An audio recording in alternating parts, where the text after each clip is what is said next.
దేవుని మహిమ కలుగును గాక. సమయంలో దేవుడు అనుగ్రహించిన కృపను బట్టి దేవుని నామమునకు స్తుతులు, మహిమ, ఘనత, ప్రభావం కలుగును గాక. హల్లెలూయా. బైబిల్ తెరిచి 2వ తెస్సలోనిక పత్రిక. బలముతోనూ నానా విధములైన సూచక్రియలతోనూ మహత్యములతోనూ దుర్నీతిని పుట్టించు సమస్త మోసముతోనూ నశించుచున్న వారిలో సాతాను కనుపరచు బలమును అనుసరించి ఉండును.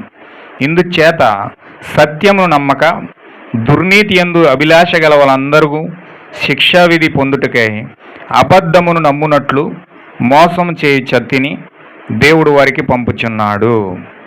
దేవుడి వాక్యం దీవించునుగాక. అలాగే మరొక వాక్యం చదువుదాం. నెక్స్ట్ టైం చదువుతాను. చిన్న ప్రార్థన చేసుకుందాం. గొప్ప దేవుడా, సర్వోన్నతుడా, నీకు స్తోత్రములు తండ్రి. మహిమగల రాజా, నీకు స్తోత్రములు ప్రభువా. ఇదిగో దేవ, ఇంతవరకు దేవ పాటలతో నిన్ను ఆరాధించాము, నిన్ను మహిమపరిచాము, ఘనపరిచాము తండ్రి. ఓ దేవ, ఇదిగో నేను అనేక విషయముల కొరకు మేము ప్రార్థించాము. ఈరోజు ప్రభువా, ఇప్పుడు మేము వర్తమానంలోకి వెళ్తుండగా, వాక్యంలోకి వెళ్తుండగా దేవ, నీవే మా నోటికి నోరయ్యుండి దేవ, నీవే మమ్మల్ని దర్శించమని ప్రార్థిస్తున్నాము. బలహీనుని బలపరచండి ప్రభువా. ఓ నీ చిత్తమును బయలుపరచండి తండ్రి. నీ బిడ్డలు నీ యొక్క ప్రభువ సత్యమును బయలుపరచబడినప్పుడు ప్రభువా, దాన్ని గుర్తించి వాళ్ళ హృదయాలలో ప్రభువ వాక్యమును చేర్చుకుందురుగాక. యేసుక్రీస్తు నామములు మీకు అప్పగిస్తా ఉన్నాం ప్రభువా. ఓ దేవా, నీ దయగల ఆత్మ, నీ మృదు అయిన ఆత్మ ప్రభువా, నీ పరిశుద్ధాత్మ మా జీవితాల్లో కుమ్మరించబడడానికి నీ కార్యము జరిగించమని ప్రార్థిస్తున్నాము. యేసుక్రీస్తు నామములు మీకు అప్పగిస్తా ఉన్నాం ప్రభువా. ఓ దేవా, నిశ్చయంగా దేవా, నీ బిడ్డలు మనోనేత్రాలు వెలిగించబడి సత్యము నుండి సర్వ సత్యంలోనికి మీరు నడిపించులాగున నీ పరిశుద్ధాత్మ నడిపించునుగాక. బిడ్డలందరినీ దీవించండి. ఎదురాడుచున్న ప్రతి చీకటి శక్తులన్నిటినీ గద్దించండి ప్రభువా. ఓ దేవ, ప్రతి దానిని బంధించండి ప్రభువా. ఓ నీ పిల్లలు నీ యొక్క వాక్యము ద్వారా విడుదలవుదురుగాక. ఓ నీ యొక్క వాక్యము ద్వారా వారు హృదయంలో సంతోషము, సమాధానము పొందుకుందురుగాక తండ్రి. నీకు అప్పగిస్తూ సహాయం చేయమని, ఓ దేవ, మహిమ, ఘనత, ప్రభావాలు మీరు పొందుకోమని ప్రభువుని యేసుక్రీస్తు నామములో ప్రార్థిస్తున్నాం తండ్రి. ఆమేన్. దయచేసి అందరూ కూర్చుందామండి. ప్రభువుని యేసుక్రీస్తు నామమునకు మహిమ కలుగును గాక. కూడి వచ్చిన సహోదరి సహోదరులందరికీ ప్రభువైన యేసుక్రీస్తు నామములో నా యొక్క వందనాలు ప్రతి ఒక్కరికి తెలియజేస్తా ఉన్నాను.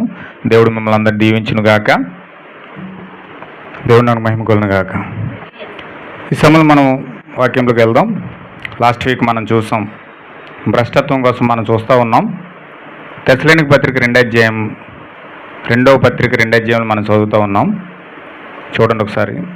సహోదరులారా, ప్రభు దినం ఇప్పుడే వచ్చి ఉన్నట్టుగా ఆత్మ వలనైనను మాట వలనైనను మా యొద్ద నుండి వచ్చినదని చెప్పిన పత్రికల వలన ఎవడైనా చెప్పినలా మీరు త్వరపడి చంచల మనసుకులు కాకుండా వలనని బెదరకుండా వలనని మన ప్రభు అయిన యేసుక్రీస్తు రాకడను బట్టి మనము ఆయన యొద్ద కూడుకొనుడి బట్టి మిమ్మల్ని వేడుకొనిచున్నాము. మొదట భ్రష్టత్వం సంభవించి నాశన పాత్రుడకు పాప పురుషుడు బయలుపడితేనే కానీ ఆ దినము రాదు. ఏది దేవుడు అనబడునో, ఏది పూజించబడునో దానంతటిని ఎదిరించుచు తాను దేవుడునని తన్ను కనుపరుచుకొనుచు దేవుని ఆలయంలో కూర్చుందను గనుక ఏ విధంగా నేను ఎవడను మిమ్మల్ని మోసపరచనీయకుడి. లాస్ట్ వచనం మనం చదివితే 10వ వచనం 9వ వచనం చూడండి. నశించుచున్న వారు తాము రక్షించబడుటకై సత్యము విషయమై ప్రేమను అవలంబింపకపోయారు గనుక వారి రాక అబద్ధ విషయమై సమస్త బలముతోనూ నానా విధములైన సూచక్రియలతోనూ మహత్కార్యములతోనూ దుర్నీతిని పుట్టించు సమస్త మోసముతోనూ నశించుచున్న వారిలో సాతాను కనుపరుచు బలమును అనుసరించియుండును. ఇందుచేత సత్యమును నమ్మక దుర్నీతి యందు అభిలాష గల వారందరూ శిక్షావిధి పొందుటకై అబద్ధమును నమ్మునట్లు మోసము చేయు శక్తిని దేవుడు వారికి పంపుచున్నాడు. ఎవరు పంపుతున్నాడంటే సూచక్రియలు అద్భుతాలు చేసేటోళ్ళకి దుర్నీతిని పుట్టించు సమస్త మోసముతోనూ నశించుచున్న వారిలో సాతాను కనుపరచు బలం అనుసరించి చూస్తూ ఉండి హల్లెలూయా, డిస్టర్బ్ చేయకండి. వీళ్ళు సూచక్రియలు చేస్తూ ఉన్నారు, అద్భుతాలు చేస్తూ ఉన్నారు, కానీ మహత్కార్యాలు చేస్తూ ఉన్నారు.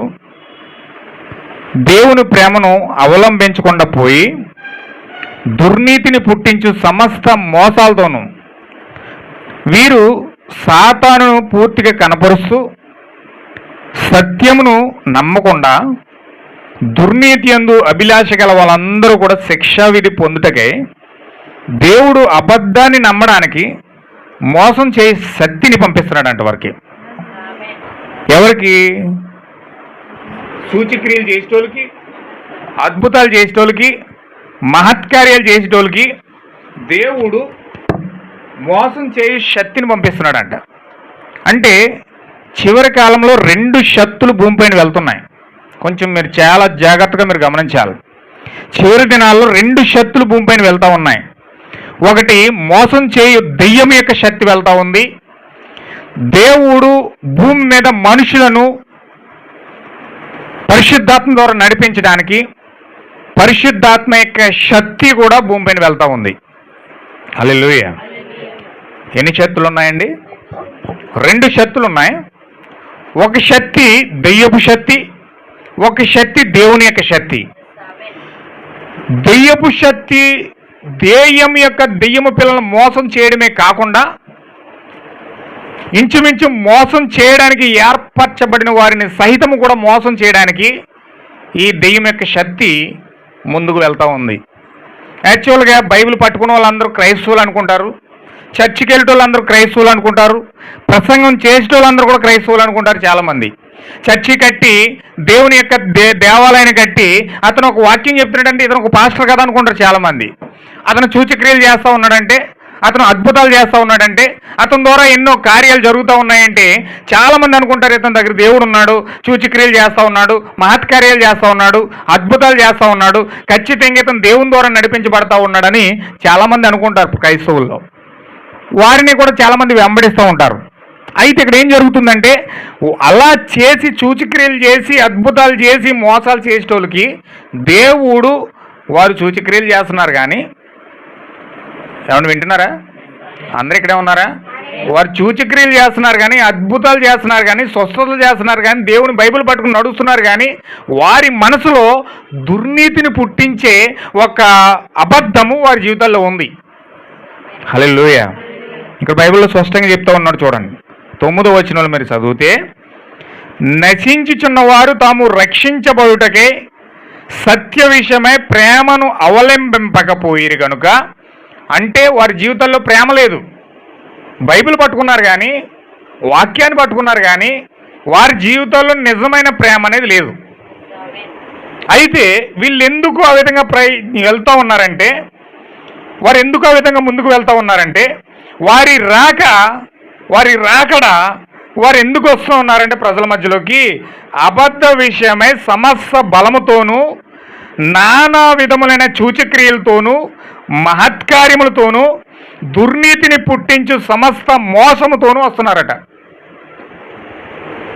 పౌలు గారు చాలా స్పష్టంగా ఎందుకు చెప్తున్నాడంటే ఇది చివరి దినాల్లో మోసం చేయడానికి మనుషులు ఎలా వస్తారంటే, వారి జీవితాల్లో బైబిల్ పట్టుకొని, సత్యాన్ని పట్టుకొని, వాక్యాన్ని పట్టుకొని, మేము పాస్టర్లం అనుకొని సంఘాలు కట్టి వాళ్ళు ఏ విధంగా మనుషుల దగ్గరికి వస్తున్నారంటే కేవలం అబద్ధాన్ని నమ్మించడానికి వస్తున్నారట.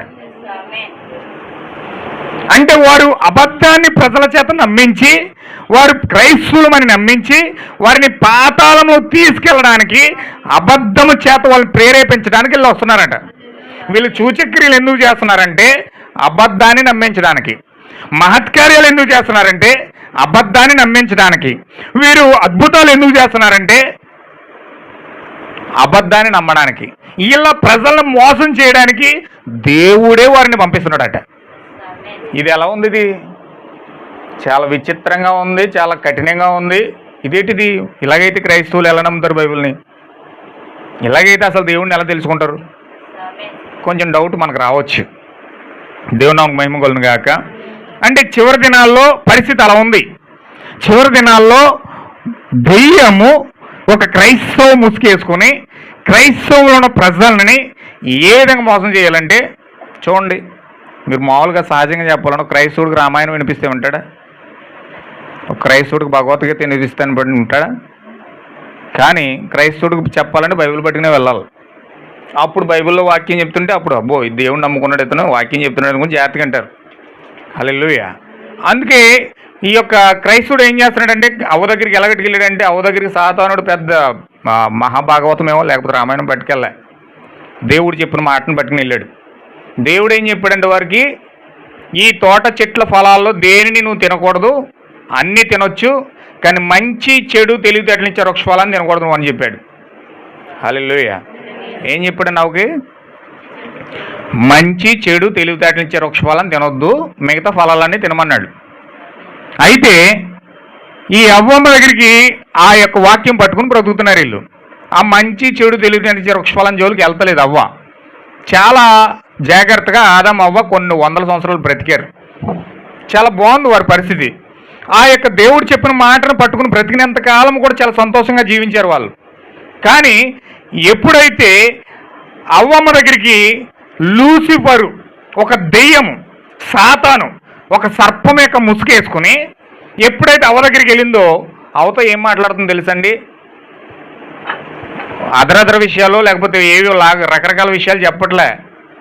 దేవుడు చెప్పిన మాటను పట్టుకుని ఏమంటున్నాడంటే అక్కడికి వచ్చి అవ్వ దగ్గరికి, దేవుడేమన్నా మిమ్మల్ని తినొద్దన్నాడా? దేవుడేం చెప్పాడు? ఒక వాగ్దానం చేశాడు వారికి, ఒక ఆజ్ఞనిచ్చాడు వారికి. ఎలాంటి ఆజ్ఞనిచ్చాడంటే, మీరు ఇది తినమున నిశ్చయంగా చచ్చిపోతాం అన్నాడు. ఆయన పర్టికులర్గా ఆజ్ఞను జారీ చేసింది ఏంటంటే, ఈ యొక్క ఫలమును మీరు తినమున మంచి చెడు తెలివితేటనిచ్చే వృక్షఫలాన్ని మీరు తినమున నిశ్చయంగా చచ్చేదరని ఆజ్ఞను జారీ చేశాడు దేవుడు. ఆదికాండం 2:18 అయితే ఇప్పుడు ఆ విషయాన్ని డిస్కస్ చేయడానికి సాతాను వెళ్ళి అవ్వ దగ్గరికి వెళ్ళి ఆ విషయాన్ని డిస్కస్ చేస్తుంది. ఏం డిస్కస్ చేస్తుందంటే, దేవుడు మిమ్మల్ని ఏమైనా తినొద్దన్నాడా అన్నది. అప్పుడు ఎప్పుడైతే మీరు దేవుడు మరి ఆజ్ఞ జారీ చేసాడు కదా, దాన్ని మనం చేసుకుంటుంది అవ్వ. తినొద్దన్నాడు, తినమన్నాడు, ఇది తినమన్నాడు, ఇది తినొద్దన్నాడు, ఇది తినమన్నాడు, ఇది తినొద్దన్నాడు, దాన్ని తినకూడదు. అది దగ్గరికి వెళ్ళినప్పుడల్లా గుర్తు వస్తుంది, దేవుడు తినొద్దన్నాడు, దాని దగ్గరికి వెళ్ళకూడదు, మనం జీవవృక్ష ఫలాన్నే తినాలి అని అవ్వ చాలా ఆసక్తితో చక్కగా జీవవృక్ష ఫలాలు తింటూ బ్రతుకుతుంది. సాతాను వచ్చి అసలు దేన్ని చేయకూడదో, దేన్ని చెప్పకూడదో దాన్ని డిస్కస్ చేస్తున్నాడు అవ్వ దగ్గరికి వచ్చి. ఏమని చెప్తున్నాడంటే, దేవుడేమని తినొద్దన్నాడు అన్నాడు. అవును తినొద్దన్నాడు. ఆ మంచి చెడు తెలియదండించే వృక్షఫలం జోలికి పోవద్దన్నాడు, ముట్టుకోకూడదన్నాడు, తినొద్దన్నాడు అని చెప్పింది. తప్పు. దేవుడు అంత కుళ్ళోడు. దేవుడు మీరు దేవుళ్ళు అయిపోతారని ఇష్టం లేక ఆ పండు తినొద్దన్నాడు. అయితే నేను చెప్పిన మాట కనుక మీరు వింటే, ఆ పండు కనుక మీరు తింటే, ఆ ఫలం కనుక మీరు తింటే ఖచ్చితంగా మీరు దేవతలు అయిపోతారు అన్నాడు. హల్లెలూయా. చూడండి ఒకసారి, అదేం అబద్ధం ఆడేది చెప్పండి. ఆదికాండంలోకి వెళ్దాం ఒకసారి. 2:16 చదవండి. 2:16. మరియు దేవుడైన యెహోవా నిరభ్యంతరముగా తినవచ్చును, తినకూడదు, ఆజ్ఞాపించాడండి. చచ్చేదవని చెప్పాడు. ఈ పండు తింటే చచ్చిపోతావు, ఆ పండు జోలికి వెళ్ళొద్దు, తినమని నువ్వు చచ్చిపోతావు అని దేవుడు చెప్పాడు. అయితే సాతాను వచ్చి ఏం చేస్తున్నాడంటే 3:2 చదవండి. 3:2 ఆదికాండం 3:2. అందుకు స్త్రీ, ఈ తోట చెట్ల ఫలములను మేము తినవచ్చు, అయితే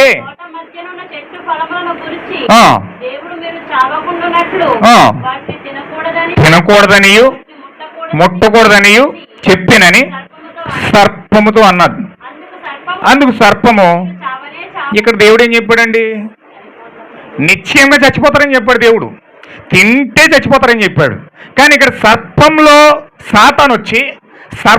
సాతాను దూరి అవ్వ దగ్గరికి వచ్చి ఏం చేస్తున్నారంటే, ఏం కాదు మీరు చావరు, దేవుడు అబద్ధం చెప్పాడు.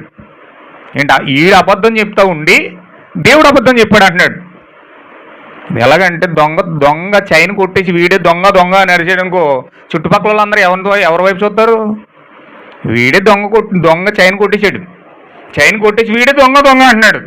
ఈ చైన్ పోయిన ఆవిడ ఎటువైపు చూడాలో తెలియట్లేదు, వీడి దొంగ అని అడుగుతున్నాడు కొట్టేసినాడే. హల్లెలూయా. అంటే సాతానుడు కూడా ఇప్పుడు అలా చేస్తున్నాడు అనమాట.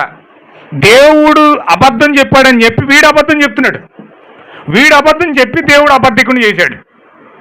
దేవుడు అబద్ధం చెప్పాడు మీతో. ఏం చెప్పాడంటే ఆ పండు ఆ ఫలము కనుక మీరు తింటే ఏమన్నాడు? చదవండి అక్కడ 4వ వచనంలో. అందుకు సర్పము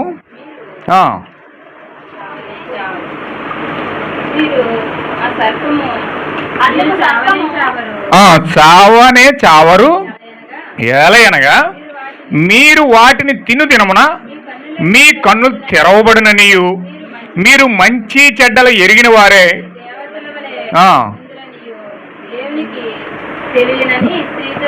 అదనమాట, దేవుడు తెలుసు, మీకు మంచి చెడు తెలిసిపోతుంది. ఈ రెండు తెలిసినట్టు మీరు దేవుళ్ళు అయిపోతారు, దేవతలు అయిపోతారు. అందుకే దేవుడికి ఇష్టం లేక మీరు దేవతల వాళ్ళకి కనపడడం దేవుడికి ఇష్టం లేక మీతో అబద్ధం చెప్పి తినొద్దని చెప్పాడు అన్నాడు. హల్లెలూయా. అయ్యి బాబోయ్, అవునా? మాకు అంతా అబద్ధం చెప్పాడు దేవుడు అంటే మేము దేవతలు అవడం దేవుడికి ఇష్టం లేదా? అయితే ఖచ్చితంగా నాకు అది కావాలి. నేను ఇప్పుడు దేవతలా మారిపోవాలి. ఆల్రెడీ దేవతలాగానే ఉంది దేవత. ఎవరు? అవ్వ ఆల్రెడీ దేవతలాగానే ఉంది. దేవతా స్వరూపం ధరించుకొని ఒక పరిపూర్ణమైన దేవుని యొక్క స్వరూపాన్ని ధరించుకొని ఆ యొక్క మంచి నిండైన ఒక నిజమైన పరిపూర్ణమైన స్త్రీ వలె ఆ అవ్వని దేవుడు అక్కడ పెట్టాడు. ఎలా చేశాడు? ఆదాముని అవ్వని దేవుని స్వరూపంలో చేశాడు. వాళ్ళు ఉండింది ఎలా ఉన్నారంటే దేవుని స్వరూపంలో ఉన్నారు. కానీ సాతాను వచ్చి మీరు దేవుని స్వరూపంలో ఉన్నారన్న సంగతి కూడా వారితో మరిచిపోయేలా చేశాడు. ఇప్పుడు మేము ఇంకేదో దేవతల్లా కనపడాలి, ఇంకో దేవుళ్ళగా అవ్వాలనుకునే కోరుకునే తాపత్రయంతో సాతాను యొక్క అబద్ధాన్ని నమ్మి అవ్వ మోసపోతుంది ఇక్కడ. హల్లెలూయా. ఎంతమందికి అర్థమవుతుందన్నమాట? ఇప్పుడు ఏదేను తోటలో సాతాను ఏ విధంగా అవ్వ దగ్గరికి వచ్చాడో, అవ్వ దగ్గరికి వచ్చి ఏ విధంగా దేవుని వాక్యంలో నుంచి అవ్వను పడేసి ఆ శారీరక సంబంధమైన విషయాల వైపు నడిపిస్తూ ఉన్నాడో, అలాగే ఈ అంచె దినాల్లో, ఈ కడవరి దినాల్లో క్రైస్తవుల దగ్గరికి సాతాను కూడా ఆ విధమైన ముసుగుతోనే క్రైస్తవులను దరిచేస్తుంది. ఇప్పుడు అవ్వను ఏ విధంగా పడేశాడో ఇప్పుడు సంఘాన్ని కూడా ఆ విధంగా పడేయడానికి సాతానుడు ఇప్పుడు తెస్సలోనిక పత్రికలో 2వ అధ్యాయంలో దేవుడు సూచనలు ఇస్తా ఉన్నాడు పౌలు గారి ద్వారా. ఎలాంటి సూచనలు ఇస్తున్నాడంటే అవ్వను ఏ విధంగా మోసం చేశాడో అలాగే ఇప్పుడు సంఘాన్ని కూడా మోసం చేయడానికి సర్పం ట్రై చేస్తూ ఉంది. చూడండి ఎంత క్లియర్గా చెప్తున్నాడండి పౌలు గారు. ఒక్కసారి మనం కొరింథీ పత్రిక చూద్దాం. 2వ కొరింథీ పత్రిక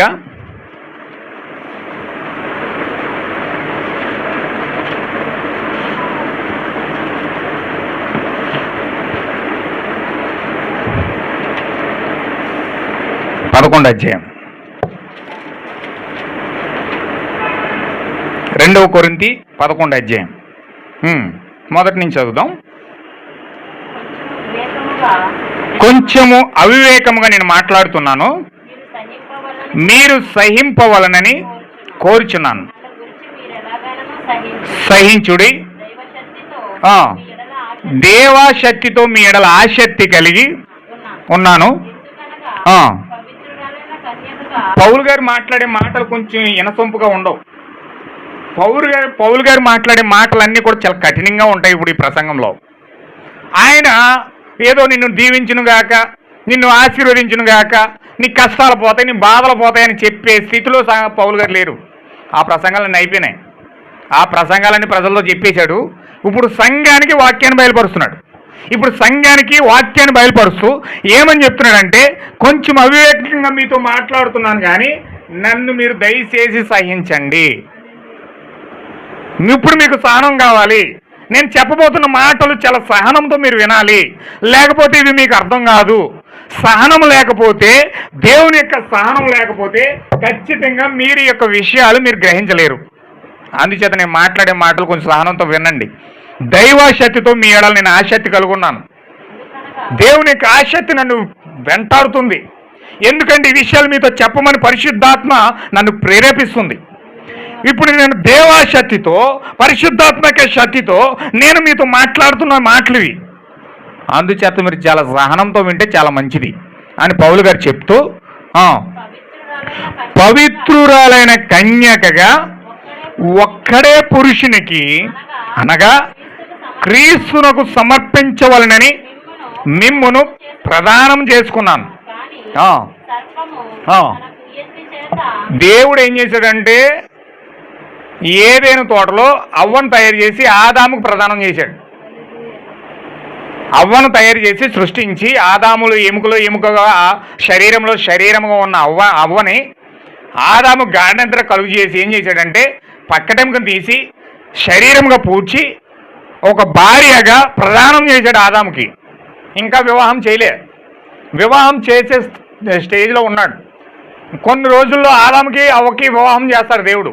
వాళ్ళ భార్య భర్తలు కాదు, వాళ్ళు కేవలం ప్రదానం చేయబడిన వ్యక్తులు మాత్రమే. ఇప్పుడు అక్కడ ఆదాము అవ్వ ఎలాగున్నారంటే ఇక్కడ ప్రదానం చేయబడి త్వరలో వివాహం చేసుకోవడం సిద్ధంగా ఉన్నారు. ఇంకా వివాహం అవ్వలేదు.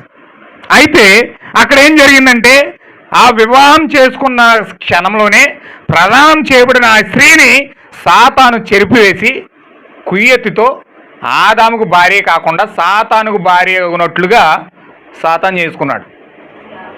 దేవుడు నాకు మహిమ కొలును గాక. ఇప్పుడు దేవుడు ఏం చేశాడంటే యెహోవాకు ఒక సంఘముగా, యెహోవాకు ఒక భార్యగా దేవుడు ఇజ్రాయేల్ సంఘాన్ని ఎన్నుకున్నాడు. ఇజ్రాయేల్ సంఘాన్ని ఎన్నుకుని ఆ ఇజ్రాయేల్ సంఘానికి ఆజ్ఞలు జారీ చేసి ఆ యొక్క ఇజ్రాయేల్ సంఘాన్ని వివాహం చేసుకోవడానికి ఆయన ముందుకెళ్ళాడు.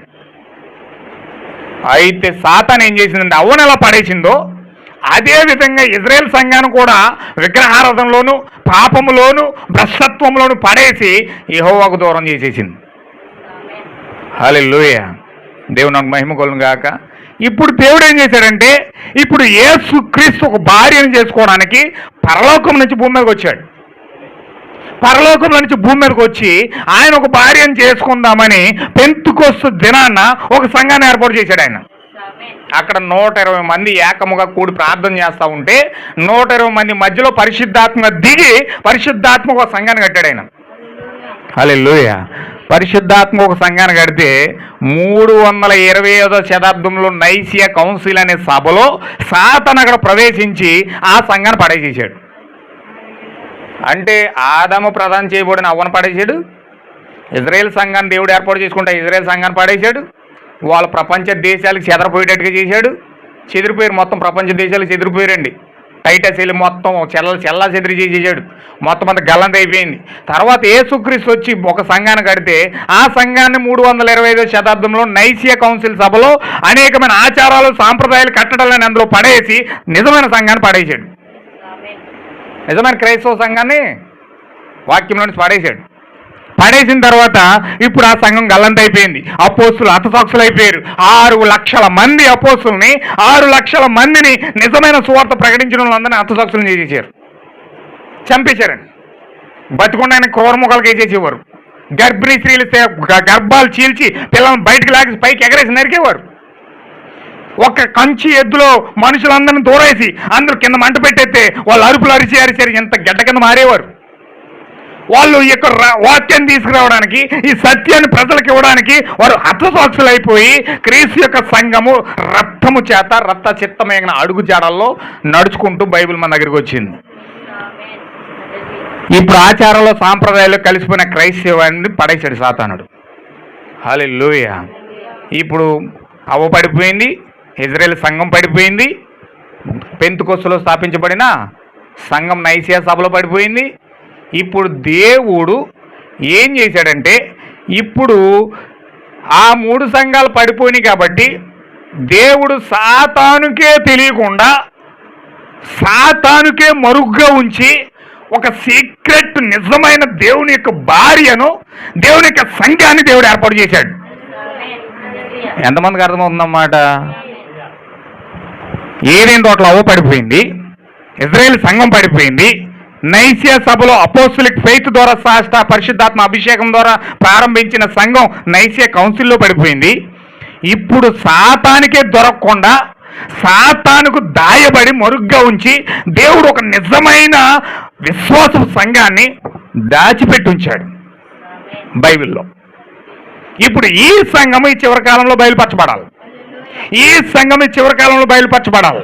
ఇప్పుడు ఇది సాతానికి మరుగ్గా ఉన్న సంఘం, ఈ సాతానికి తెలియబడిన సంఘం. అందుకే వాడు సింహం గర్జించినట్లుగా ప్రతి ఒక్క వ్యక్తిని దర్శించి గర్జించినట్లు తిరుగుతున్నాడు. ఎవరు మింగేద్దామా, ఎవరు పడేసేద్దామా, ఈ వధువు ఎవరు, దేవుడి చేత దాయబడిన వధువు ఎవరు, ఈ సంఘం ఎవరు, నిజమైన క్రైస్తవుడు ఎవరు. అసలు క్రైస్తవులోకి వెళ్తే నిజమైన ఎవడో అబద్ధమైన ఎవడో తెలియదు. ఇప్పుడు అందరూ బైబిల్ ఎట్టుకుని బోధించేస్తున్నారు, అందరూ సత్యం ఎట్టుకుని బోధించేస్తున్నారు, అందరూ వాక్యాలు చెప్పేస్తున్నారు, అందరూ బైబిల్ చెప్పేస్తున్నారు. ఇంతకు ఎవడు నిజమైన ఎవడ అబద్ధమైన ఎవరికి తెలియదు. హల్లెలూయా.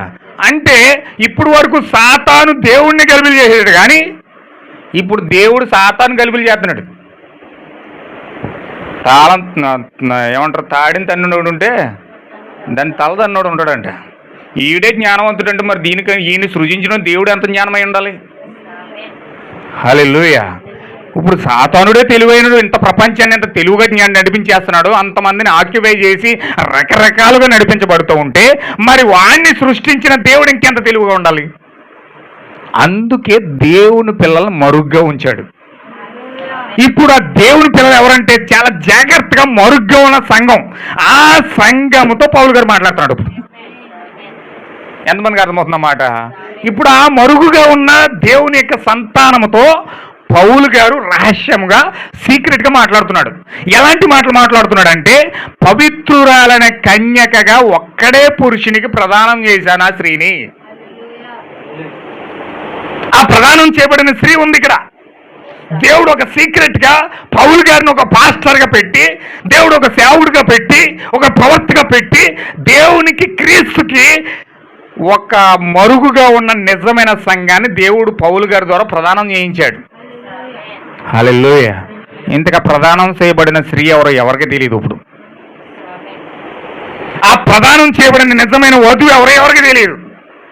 ఇప్పుడు ఈ వధువు కోసం దేవుడు ఒక సీక్రెట్గా పౌలు గారితో మాట్లాడుతూ ఉన్నాడు. ఎలా మాట్లాడుతున్నాడు అంటే, చదవండి, కిందకి చదవండి.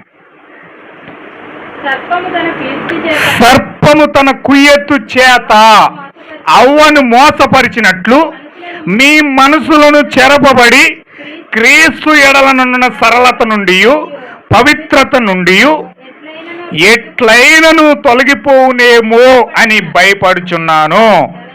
ఏలయనగా వచ్చిన వాడెవడైనను మేము ప్రకటించని మరి యొక్క యేసును ప్రకటించిన ఎడలా. దేవుని నామమునకు మహిమ కలుగును గాక. అంటే పౌలు గారు ప్రకటించిన యేసుక్రీస్తు కాకుండా ఒక దొంగ యేసుక్రీస్తు, ఒక అబద్ధ యేసుక్రీస్తు, ఆ యేసుక్రీస్తులో ముసుకేసుకున్న ఒక భయంకరమైన సాతాను ప్రజల దగ్గరికి వస్తాడు. ఇప్పుడు చాలా జాగ్రత్త గుర్తించాలండి. మోసపోయే కాలం ఏదైనా ఉన్నదంటే అది ఇదే. ఒక బంగారం ఉన్నది, నకిలీ బంగారం ఉన్నది. అసలు ఒరిజినల్ బంగారం కంటే నకిలీ బంగారం ఎక్కువ మెరిసిపోద్ది. మీరు బంగారం మీద ఒక స్టీల్ పాత్ర మీద రోల్డ్ గోల్డ్ వేయండి, ఎలా ఉంటుంది? బంగారం కూడా దాని ముందు పనిచేయదు, అంత తలతల్లాడిపోద్ది అది. హల్లెలూయా. అది కోటెడ్ బంగారం. అది దాని బండారం అంతా గోడమ గీస్తే కానీ గీటరే పెడితే నేను బండారం అర్థమైపోద్ది. ఇంతకు లోన్ ఉన్నదంతా స్టీలు, పైన కోటింగ్ వేసుకుంది అది. హల్లెలూయా. అలాగే ఈరోజు సాతానుడు క్రైస్తవం యొక్క కోట్ వేసుకున్నాడు. ఆ పైన కోటింగ్ వేసుకుని క్రైస్తవ్యంలాగా నటిస్తూ క్రైస్తవులు ఉండి క్రైస్తవం యొక్క స్థాయిని దిగదార్చడానికి, క్రీస్తు యొక్క స్థానాన్ని దిగదార్చడానికి, ప్రజల్లో క్రీస్తు లేకుండా చేయడానికి వాడే క్రైస్తవం యొక్క ముసుకేసుకుని క్రైస్తవంలోకి వచ్చేసాడు. ఇప్పుడు హల్లెలూయా. ఎంతమందికి అర్థమవుతుందండి? దేవుని నామమునకు మహిమ కలుగును గాక.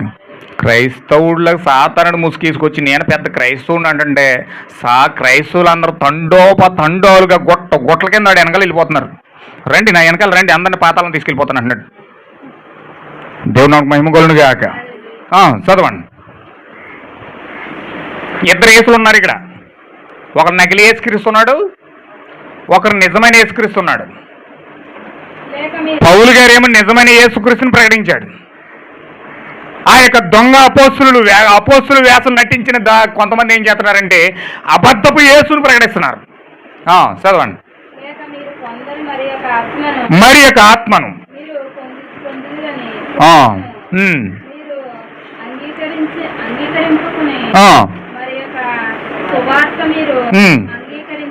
ఇక్కడ చూడండి, ఇద్దరు యేసుక్రీస్తులు ఉన్నారు, 2 ఆత్మలు ఉన్నాయి, 2 సువార్తలు కనబడుతున్నాయి ఇక్కడ. ఒక సువార్త నిజమైన సువార్త, 2వ సువార్త అబద్ధము చేత నమ్మించబడే సువార్త. ఒక ఆత్మ పరిశుద్ధాత్మ, 2వ ఆత్మ బ్రహ్మపరచు ఆత్మ. బ్రహ్మపరచు ఆత్మ ఉన్నది, పరిశుద్ధాత్మ ఉన్నది.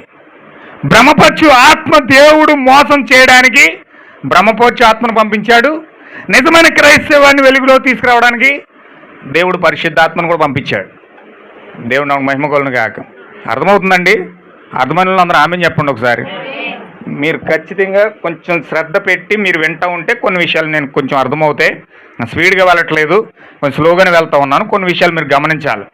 2 యేసుక్రీస్తులు ఉన్నారు. నకిలీ యేసుక్రీస్తు ఉన్నాడు, ఒరిజినల్ యేసుక్రీస్తు ఉన్నాడు. నకిలీ ఆత్మ ఉన్నది, నిజమైన ఆత్మ ఉన్నది. నకిలీ సువార్త ఉన్నది, నిజమైన సువార్త ఉంది. నకిలీ సువార్త ఇందాక తెస్సలోని పత్రికలో మనం చదివాం. అబద్ధాన్ని నమ్మించేటట్లు చేసేదే నకిలీ సువార్త, నిజాన్ని నమ్మించేటట్లు చేసేదే నిజమైన సువార్త. ఇక్కడ పౌలు గారు చాలా స్పష్టంగా మాట్లాడుతున్నది ఏంటంటే, 2 సువార్తలు భూమి మీద ఉన్నాయి, 2 ఆత్మలు భూమి మీద ఉన్నాయి, 2 యేసుక్రీస్తులు భూమి మీద ఉన్నారు. ఎలాగైతే నకిలీ బంగారం ఒరిజినల్ బంగారం ఉందో అలాగే భూమి మీద ఆ విధంగా వెళ్తూ ఉంది. దేవుడు నాకు మహిమ కలుగును గాక. ఎందుకు ఇలా వెళ్తున్నారంటే పౌలు గారు చాలా స్పష్టంగా మాట్లాడుతున్నాడు. చూడండి, కిందకు మనం వెళ్తే 13వ వచనం చదువుదాం. 11, 13. ఏలయనగా 13వ వచనం అండి, 11వ అధ్యాయము 13వ వచనం.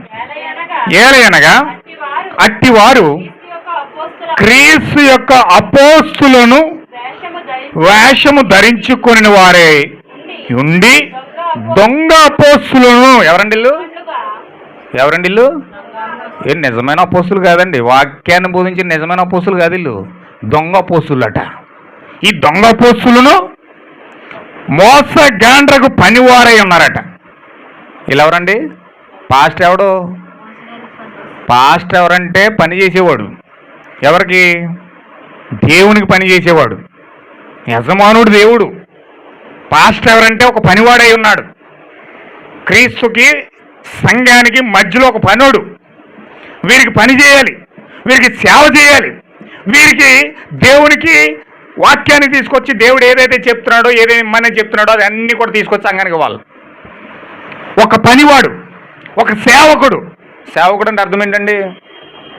ప్రజలకు సేవ చేసేవాడని. దేవుని సేవ చేసేవాడు. ఇప్పుడు దేవుని సేవ ఎలా చేస్తున్నాడంటే ఒక మోసపూరితమైన సేవగా ప్రజల మధ్యలో తీసుకెళ్తున్నాడు. హల్లెలూయా. బైబిల్ అన్ని స్పష్టంగా చెప్పిందండి. దీని దగ్గర నటించడానికో లేకపోతే యాసధారం చేయడానికి కుదరదు. దేవుడు వాస్తవమైన వాడు, దేవుడు సత్యవంతుడు. అబద్ధాన్ని అబద్ధం చెప్తాడు, నిజాన్ని నిజమని చెప్తాడు, చీకటి అని చెప్తాడు, వెలుగు అని చెప్తాడు, వైట్ అంటాడు, బ్లాక్ అంటాడు. హల్లెలూయా. ఆయన వైట్ని బ్లాక్ చేసాడు, బ్లాక్ని వైట్ చేసాడు. అలా చేసాడండి. ఆయన సత్యవంతుడై ఉన్నాడు. ఇప్పుడు ఇందులో నకిలీ ఉన్నా తీసుకొచ్చి బయట పెడతాడు ఆయన. ఇందులో నకిలీ ఉన్నా సరే, బ్లాక్ ఉన్నా సరే తీసుకొచ్చి బయట పెడతాడు ఆయన. ఈరోజు దొంగ అపోస్తులు వేషం ధరించుకొని క్రైస్తవంలోకి వచ్చేసారు చాలామందిని. హల్లెలూయా. వీళ్ళు క్రైస్తవంలోకి వచ్చేసి వీళ్ళు ఏం చేస్తున్నారు చూడండి. ఇది ఆశ్చర్యము కాదు, సాతాను తానే వెలుగుదూత వేషము ధరించుకుని వారే ఉండి వాని పరిచారకులు కూడా నీతి పరిచారకులు వేషం ధరించుకున్న గొప్ప సంగతి. వారి క్రియలు చెప్పున వారికి అంతము. అంటే వారు ఏంటో వారి క్రియలు చెప్పేస్తాయి. అందుకే యేసుక్రీస్తు అన్నాడు, వారి ఫలాలు బట్టి మీరు తెలుసుకుంటారు అన్నాడు. దేవుని నాకు మహిమ కలుగును గాక. ఇప్పుడు సాతానుడు ఏదేని తోటలో సర్పం యొక్క ముసుగు ఎలా ధరించాడో అలా ముసుగు ధరించి, దొంగ అపోస్తులు ముసుగు ధరించి క్రైస్తవంలోకి వచ్చాడు. ఇప్పుడు ముందుకు వెళ్తున్నాను నేను, వెళ్ళమంటారా? దేవుని నాకు మహిమ కలుగును గాక. ఇప్పుడు సాతానుడు ఒక ముసుగు ధరించి క్రైస్తవంలో దూరాడు. క్రైస్తవంలో దూరి ఎలా మోసం చేస్తున్నాడు, మరి ఎలా అబద్ధాన్ని పలికిస్తున్నాడు? ఇప్పుడు ఎలాగ అబద్ధాన్ని పలికిస్తే ఇప్పుడు లోకం మీద ఏమొస్తుందంటే, ఇప్పుడు వెళ్దాం మన సబ్జెక్టులోకి. తెస్సలోని పత్రిక నేను త్వరగా ముగిస్తాను. తెస్సలోని పత్రిక 2వ అధ్యాయం ఇప్పుడు చదవండి. సహోదరులారా, ప్రభు దినం ఇప్పుడే వచ్చి ఉన్నట్టుగా ఆత్మ వలనైనను మాట వలనైనను మా యొద్ద నుండి వచ్చినదని చెప్పిన పత్రికల వలనను ఎవడైనను చెప్పిన ఎడల మీరు త్వరపడి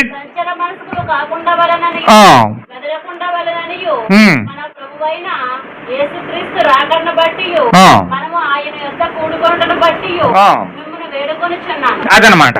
ఇప్పుడు ఆయన ప్రార్థిస్తున్నాడు, ప్రజలను వేడుకుంటున్నాడు, మీరు తొందర అయిపోకండి, మీరు కంగారు అయిపోకండి. ఎవరైనా వచ్చి పత్రికలు చూపించి ఎవరైనా మీకు ఏవైనా విషయాలు చూపిస్తే, ఆత్మ వలన మాట వలన ఎవరైనా ఏదో వచ్చి మీకు చెప్తే కంగారు అయిపోకండి, చంచల మనసుకులు అయిపోకండి, బెదిరిపోకండి. మన ప్రభు అయిన యేసుక్రీస్తు రాకడం బట్టి, మనం ఆయన యొక్క కూడుకొనులు బట్టి మిమ్మల్ని బ్రతిమాలుకుంటా ఉన్నాను అలాగా. ఎందుకంటే ఖచ్చితంగా భూమి మీద దేవుని యొక్క రాకడ జరగాలంటే రాకడకు ముందు భ్రష్టత్వం రావాలి. ఏం చెప్తున్నాడు పౌలు గారు 3వ వచనంలో? నేను లేఖనం మేము బైబిల్లో చదివించి నేను చూపిస్తున్నాను, కొంచెం జాగ్రత్తగా మీరు పట్టుకోండి. మొదట భ్రష్టత్వం సంభవించి దేవుని యొక్క రాకడ రాదు. దేవుని యొక్క రాకడ కోసమే ప్రజలందరూ ఎదురు చూస్తున్నారు. ఇప్పుడు సూచనలు జరుగుతున్నాయి, భయంకరంగా యుద్ధాలు జరుగుతున్నాయి, భయంకరంగా రాజకీయాలు లేస్తున్నాయి, భయంకరంగా మతాలు లేస్తున్నాయి, భయంకరంగా మనుషులు లేస్తూ ఉన్నారు. దేవుడు చెప్పాడు, నన్ను వచ్చి రాకడకు ముందు అక్కడక్కడ భూకంపాలు వస్తాయి, మనుషులు లెగిస్తారు, దేశాల మీద దేశాలు లెగిస్తాయి చెప్పాడండి. అక్కడక్కడ భూకంపాలు కలుగుతాయి, అన్ని కూడా సూచనలన్నీ చెప్పాడు దేవుడు. ఇప్పుడు ఆయన చెప్పినట్లుగానే, మాట పలుకున్నట్లుగానే భూమి మీద యాజ్ ఇట్ ఈజ్గా జరుగుతూ ఉంది. ఒకరి మీద ఒకరు లెగిస్తూ ఉన్నారు, ఒకరి మీద ఒకరు పడుతూ ఉన్నారు, దేశాల మీద పడుతున్నాయి, రాజ్యాల మీద పడుతున్నాయి, భూకంపాలు వస్తున్నాయి, సునామీలు వస్తున్నాయి, వైరస్లు వస్తున్నాయి. మొత్తం అన్ని కూడా దేవుడు చెప్పింది తూచా తప్పకుండా జరుగుతూ ఉంది. మరి అవన్నీ జరుగుతున్నప్పుడు దేవుని రాకడ కూడా రావాలి కదా, దేవుని రాకడ కూడా జరగాలి కదండి. ఇప్పుడు ప్రజలు నిజమైన క్రైస్తవులు రాకడ మీద దృష్టి లేదు. ఏ వైరస్ వస్తుందో మీదడిపోద్దని భయం, ఏ రోగం వస్తుందో మీదడిపోద్దని భయం, ఒక పక్క ఆర్థిక సమస్యలు, ఒక పక్క భయంకరమైన బలహీనతలు, ఒక పక్క భయంకరమైన మానసిక రోగులు, ఒక భయంకరమైన కార్యాలు గుండా ప్రజలు వెళ్తూ ఉన్నారు. ఏ భారాన్ని మొయ్యాలో ప్రజలకు అర్థం కావట్లేదు, ఏ కార్యాన్ని ముందుకు తీసుకెళ్లాలో ప్రజలకు అర్థం కావట్లేదు, ఏ విధంగా వెళ్ళాలో తెలియక హృదయాలు పగిలి గుండెలు పగిలి నిస్సహాయులై భయంకరంగా భయభీతులతో ముందుకు పోతున్న కాలం ఇది. మేకపోతు గంభీరమని 3వ తరగతిలో పాఠం చదివాను నేను. మేకపోతు గంభీరమని 3వ తరగతిలో పాఠం ఏంటంటే, సింహం వస్తుంది, గుహలో పడుకుంటుంది. అది సింహం తన గుహలో నుంచి మేతకి వెళ్తుంది అనమాట. ఆ గుహలో పడుకుని సింహం మేతకి వెళ్తుంది. మేతకి వెళ్తే గుహ బాగుంది, చాలా అందంగా ఉందని చెప్పేసి ఒక మేకపోతు అందులోకి దూరేస్తుంది. ఆ గుహలోకి వెళ్ళి దాక్కుని చాలా సంతోషంగా సంబరంగా మంచి గృహ దొరికింది, చాలా అద్భుతంగా ఉంది అనుకుంటుంది. ఈలోగా సాయంకాల సమయంలో సింహం గుహ దగ్గరకు వస్తుంది. గుహ దగ్గరకు వచ్చేటప్పుడు లోపల మేకపోతు ఉంటుంది. అది మేకపోతే కానీ అది సింహంలో నటిస్తుంది. అది సింహంలాగా ఆ యొక్క గింకారం శబ్దం బయటికి రాగడానికి ప్రయత్నం చేస్తుంది. అది అలా శబ్దం చేస్తూ ఉంటే ఈ బయట ఉన్న సింహానికి భయమేసేద్ది. ఇదేంటి, నాకులాగే గింకారిస్తుంది, ఇది నాకులాగే మాట్లాడుతుంది, నాకులాగే ప్రవర్తిస్తుంది అంటే ఎవరు లోపల అంటది. అదంటది నేను ఈ యొక్క అడవి అంతటికి రాజునంటది. హల్లెలూయా. అది నేను కదా రాజుని, నువ్వెప్పుడు రాజు వచ్చావు? నీవు చిన్న రాజువి, నేను పెద్ద రాజుని, నేను ఈ అడవి అంతటికి రాజుని, నాకు నీ యొక్క గుహ నచ్చింది, అందుకే నేను విశ్రాంతి పొందుకుంటా ఉన్నాను, నన్ను డిస్టర్బ్ చేయకుండా ఇంకో గుహ తీసుకుంటుంది. హల్లెలూయా. లోపల ఉన్నది ఎవరండి? మేకపోతు. అసలైన సింహాన్ని జడిపించేస్తుంది, అసలైన సింహాన్ని భయపెట్టేస్తుంది అది. హల్లెలూయా. అది ఆ విధంగా మేకపోతు గంభీరం ప్రదర్శిస్తా సింహంలాగా మాట్లాడుతుంటే ఈ యొక్క నిజమైన సింహం ఏం చేద్దండి, ఇది వచ్చి లోపలికి వెళ్తే నన్ను చంపుకి తినేసేలాగా ఉంది, ఎందుకు వచ్చింది, నాకంటే పెద్ద జంతువులాగా ఉందని చెప్పి మెల్లగా వెళ్ళిపోద్ది అక్కడి నుంచి. హల్లెలూయా. ఇప్పుడు సాతానుడు భూమి మీద చేసే ప్రదర్శన అది. వాడు దేవుడు కాదు, వాడు దేవుడు కాకపోయినా దేవుళ్ళ నటిస్తూ నేనే దేవుడిని చెప్పుకుంటున్న సమయం ఇది. ఎంతమందికి అర్థమవుతుందండి? ఏమన్నా అర్థమవుతుందా? గ్రహిస్తున్నారు మాటలు? కొంచెం మీరు భూమి మీద నా వైపు కాకుండా, నేను చెప్పే మాటల వైపు కాకుండా భూమి మీద జరుగుతున్న ప్రదర్శన చూస్తే మీకు అర్థమవుతుంది. హల్లెలూయా. అందుకే అసలైన వాక్యం ఈరోజు వస్తుంది కాబట్టి చుట్టుపక్కల చాలా డిస్టర్బెన్స్ చెప్పిపోతుందండి. హల్లెలూయా. అసలు ఇప్పుడు వరకు టాటర్లు తోలేరు, వారం అంతా ఖాళీగా ఉన్నారు, ఈరోజు పెట్టారు మొదలు.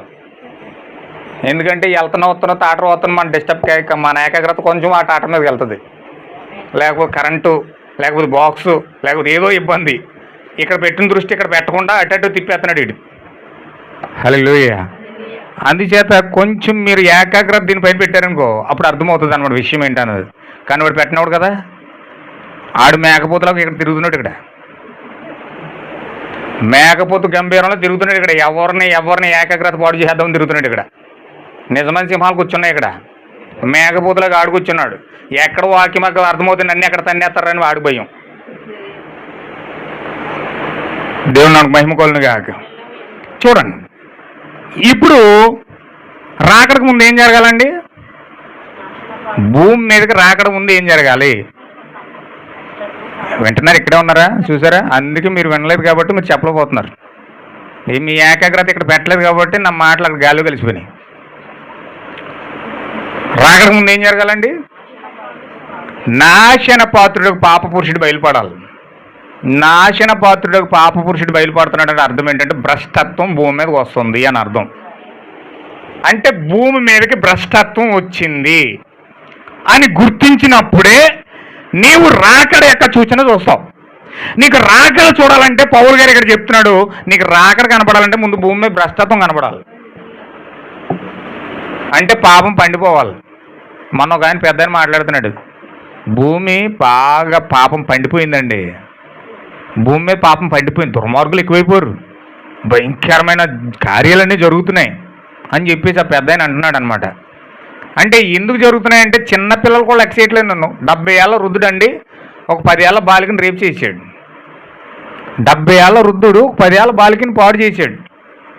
అంటే అది ఏంటది? అది ఎంత దుర్మార్గమైన చర్య అది. హల్లెలూయా. ఎంత దుర్మార్గంగా మనుషులు బ్రతుకుతున్నారంటే అసలు మేలు కీడు ఏం చూడలేదండి, అంత భయంకరంగా మనుషులు అయిపోయారు. మేలు మనం చెప్పారు పాస్టర్ గారు, ఒక తల్లి అంట ఒక అనాథలాగా వచ్చారంటే ఇద్దరు అనామకులు రోడ్డు అంటే వెళ్తుంటే ఆకలితో ఉన్నారని చెప్పి వాళ్ళని పిలిచి వాళ్ళ ఇంట్లో ఏమీ లేకపోతేనంట, ఏమీ లేవు వాళ్ళ ఇంట్లో. ఆయన ఏం చేస్తున్నాడంటే వాళ్ళ ఇంట్లో కోడి ఉందంట, వాళ్ళ ఇంట్లో కోడి ఉంటే ఆ కోడిని కోసేసి శుభ్రంగానే వాళ్ళకి భోజనం పెట్టిందంట వాళ్ళ ఇంట్లో. వాళ్ళు కూడా వస్తా జేబుల్లో 2 కాయలు మందుకాయలు తెచ్చుకున్నారట. 2 కాయలు మందుకాయలు తెచ్చుకుని ఆ స్త్రీ దారంటే వెళ్ళిపోవాలని కేకేసి అన్నమ్మకుల్లాగా ఉన్నారు, అయితే భోజనం పెట్టితే ఆకలిగా ఉన్నారేమో, భోజనం పెడితే కొంచెం తెప్పరెళ్తారని వాళ్ళ ఇంట్లో కోడిని కోసి భోజనం పెట్టి భోజనం అంతా పెట్టిన తర్వాత వాళ్ళ మొక్క మందు శుభ్రంగా తాగేసి తినేసి ఆమె అప్పటి వరకు వడ్డించింది రియల్గా జరిగిందండి. ఇది వడ్డించింది, అన్ని కార్యాలు చేసింది, లాస్ట్లో అంతా తినేసి తాగేసిన తర్వాత ఆ వడ్డించి ఆవిడని చెరటకం లాగాడట. చెరటకం లాగి ఆవిడ బలవంతం చేసి ఆవిడని పాడు చేసాడట. ఆవిడని పాడు చేసేసి ఆ ఇంట్లో 14 సంవత్సరాల పాప ఉంది, ఆ పాపను కూడా పాడు చేసేసారు వాళ్ళు. ఇది మళ్ళీ బయటికి తెలిస్తే ఎక్కడ ప్రాబ్లం అని చెప్పి వాళ్ళిద్దరిని అక్కడ చంపేసి వాళ్ళిద్దరు వెళ్ళిపోయారు. హల్లెలూయా. ఈమె ఎంత ఇంట్రెస్ట్తో ఏం చేసిందంటే ఆకలిని తీరుద్దామని వాళ్ళ ఇంట్లో కోడిని కోసి మరి భోజనం పెట్టింది. వాళ్ళు ఏం చేశారు, వాళ్ళ మానభంగం చేసి వాళ్ళని కూడా చంపేసి వాళ్ళు వెళ్ళిపోయారు. వాళ్ళ ఇంట్లో బంగారం అన్ని పట్టుకుని వెళ్ళిపోయి. అంటే ఇది ఎలాంటి కాలం ఇది? అంటే జాలి పడి ఏదైనా మేలు చేస్తుంటే దానికి 4 రెట్లు కీడు చేసే మనుషులు ఉన్నారు ఇప్పుడు. అంత భయంకరమైన కార్యం ఇప్పుడు భూమి మీద ఉంది, అంత దుర్మార్గం భూమి మీద ఉంది ఇప్పుడు, అంత భయంకరమైన భ్రష్టత్వం భూమి మీద ఉంది ఇప్పుడు. హల్లెలూయా. అంటే పౌలు గారు చెప్పింది ఇప్పుడు జరుగుతుందా లేదండి? భ్రష్టత్వం వచ్చిందా లేదా భూమిపైకి? భయంకరమైన భ్రష్టత్వం భూమిపైన ఉంది. స్వలింగ సంపర్కులు భూమి మీద ఉన్నారు. మగోళ్ళు పెళ్లి చేసుకునేవారు, ఆడవాళ్ళు పెళ్లి చేసుకునే వాళ్ళు భూమి మీద ఉన్నారండి ఇప్పుడు. హల్లెలూయా. భయంకరంగా ఆడవాళ్ళు మగవాళ్ళు అయిపోయే వాళ్ళు ఉన్నారు, మగవాళ్ళు ఆడవాళ్ళు అయిపోయే వాళ్ళు ఉన్నారు. అప్పుడు దాకానేమో మగోడు జుట్టు కట్ చేసుకుని చక్కగా డ్రెస్ వేసుకున్నవాడు ఇక్కడ దాకా జుట్టు పెంచుతున్నాడు, చెవులు కుట్టించుకుంటున్నాడు. హల్లెలూయా. చెవులు కుట్టించుకుని జుట్టు పెంచుకుని ఆడింగోళ్ళ ఈడెళ్తున్నాడు. ఆమెమో జుట్టు అంతా కట్ చేసేసిన మగోళ్ళ జీన్స్ టీషర్ట్ వేసుకుని ఈడెళ్తుంది. ఎలా మారిపోయింది? కాలం మారిపోయింది, తిరగబడిపోయింది. అంటే ఎంత భ్రష్టత్వం వచ్చిందంటే మానసిక రోగులైపోయి మనిషి పిచ్చిపడిన మనిషిలా తిరుగుతూ ఉన్నాడు. ఇవన్నీ కూడా భ్రష్టత్వానికి సాదృశ్యాలు. అంటే ఇవన్నీ కార్యాలన్నీ ఎందుకు చేశాడంటే సాతానుడు, నీ సృష్టి కాదు భూమి మీద, నా సృష్టి చూపిస్తాను చూడు అన్నాడు. ఇప్పుడు భూమి మీద వాడి సృష్టి వెళ్తూ ఉంది, ఆడింగోళ్ళు వెళ్తూ ఉన్నారు, పురుషుల మీద పెత్తనం చేసే స్త్రీలు వెళ్తూ ఉన్నారు. పురుషులు ఏమో స్త్రీలు అయిపోతున్నారు, స్త్రీలేమో పురుషులు అయిపోతున్నారు. ఇంట్లో మనిషి ఏమో ఆడింగోడు అయిపోతున్నాడు, భార్య మొత్తం ఇల్లంతా పెత్తనం చేస్తుంది. భార్య నడిపించేదేమో కుటుంబాన్ని అంతా భార్య నడిపిస్తుంది, పురుషుడు మాత్రం శుభ్రంగా ఎంజాయ్ చేస్తున్నాడు. హల్లెలూయా. కుటుంబానికి యజమాని ఎవరు? భర్త. భర్త కుటుంబాన్ని నడిపించాలి, భర్త ఆధీనంలో కుటుంబం అంతా నడిపించబడాలి. కానీ భర్త ఏమో ఆడింగోడు అయిపోయాడు, భార్య ఏమో యజమానురాలు అయిపోయింది. దేశం అలాగుంది, కుటుంబాలు అలాగున్నాయి, జీవితాలు అలాగున్నాయి, ప్రపంచం అలాగైపోయింది. ప్రపంచం నడిపించేది ఎవరు తెలిసినప్పుడు స్త్రీ నడిపిస్తుంది. దేశం నడిపించేది ఎవరు తెలుసండి? స్త్రీ నడిపిస్తుంది. సంఘాలను ఎవరు నడిపిస్తున్నారో తెలుసండి? స్త్రీ నడిపిస్తుంది. కుటుంబాలు ఎవరు నడిపిస్తున్నారో తెలుసండి? స్త్రీలు నడిపిస్తున్నారు. మొత్తం మొత్తం మొత్తం అంతా స్త్రీ. నా ఆయుధం స్త్రీ. ఎందుకంటే నేను మొట్టమొదటిగా పడేసిందండి స్త్రీని పడేశాను. ఏదైనా తోటలో ఆదాములు కానీ పడేస్తా, ఎవరిని పడేశాను? అవునే పడేశాను. కానీ నా సామ్రాజ్యం మొత్తానికి స్త్రీ వెళ్ళాలి. ఇప్పుడు మొత్తం ప్రపంచాన్ని స్త్రీ వెళ్తుంది. హల్లెలూయా. పెట్రోల్ బంకుల్లోకి వెళ్ళండి, స్త్రీలే కనపడుతున్నారు. షాపుల్లోకి వెళ్ళండి, స్త్రీలే కనపడుతున్నారు. మీరు ఎయిర్పోర్ట్లోకి వెళ్ళండి, స్త్రీలే కనపడుతున్నారు. బ్యాంకుల్లోకి వెళ్ళండి, స్త్రీలే కనపడుతున్నారు. మీరు ఎక్కడికి వెళ్ళినా సరే, అవసరం బ్రాందీ షాపుల్లోకి వెళ్ళినా కూడా అక్కడే స్త్రీలే ఉంటున్నారు. దేవుని నామమునకు మహిమ కలుగును గాక. నిజమండి. ఎందుకలా మార్చేసాడంటే ఆడ ఆయుధమే స్త్రీ. ప్రపంచాన్ని చూడండి, ఎవరైనా అడ్వర్టైజింగ్ బోర్డులోని షాపుల ముందు అడ్వర్టైజింగ్ బోర్డులను పెట్టుకుంటారు. ఎవరైనా మగవాళ్ళు పెడతారండి, కొరస బట్టలు వేసేసి ఆడవాళ్ళని పెట్టేస్తున్నారు. అక్కడ సినిమా హీరోలు అందరూ కొన్ని డాలర్లు వాళ్ళకి వేసి యాడ్లు తీసి ఆడవాళ్ళని అక్కడ పెట్టేస్తారు. ఎంతకడ బట్టలు కొనుక్కుందామని వెళ్ళినాడు, బట్టలు చూసి వెళ్ళడు. ఎందుకని? ఈ అమ్మాయిని చూసి వెళ్తాడు లోపలికి. హల్లెలూయా. అంటే ఇది నా సామ్రాజ్యం, నా సామ్రాజ్యంలో నా ఆయుధం స్త్రీ కాబట్టి స్త్రీ చేతే ప్రపంచం ఏలబడాలి అని ఆ నిజమైన భ్రష్టత్వాన్ని వెలుగులోకి తీసుకొచ్చి స్త్రీని అన్నిటికంటే పైన పెట్టి అన్నిటికంటే పైన స్త్రీని ఉంచుతున్నాడు. ఇప్పుడు ఏమంటే ఎంతమందికి అర్థమవుతుంది? అసలు అమెరికా చరిత్రలో ఇప్పుడు దాకా స్త్రీ అనే ప్రెసిడెంట్ లేదు. అమెరికా చరిత్రలో స్త్రీ ప్రెసిడెంట్ లేదు. ఎందుకంటే అమెరికా ప్రపంచానికి పెద్దన్న.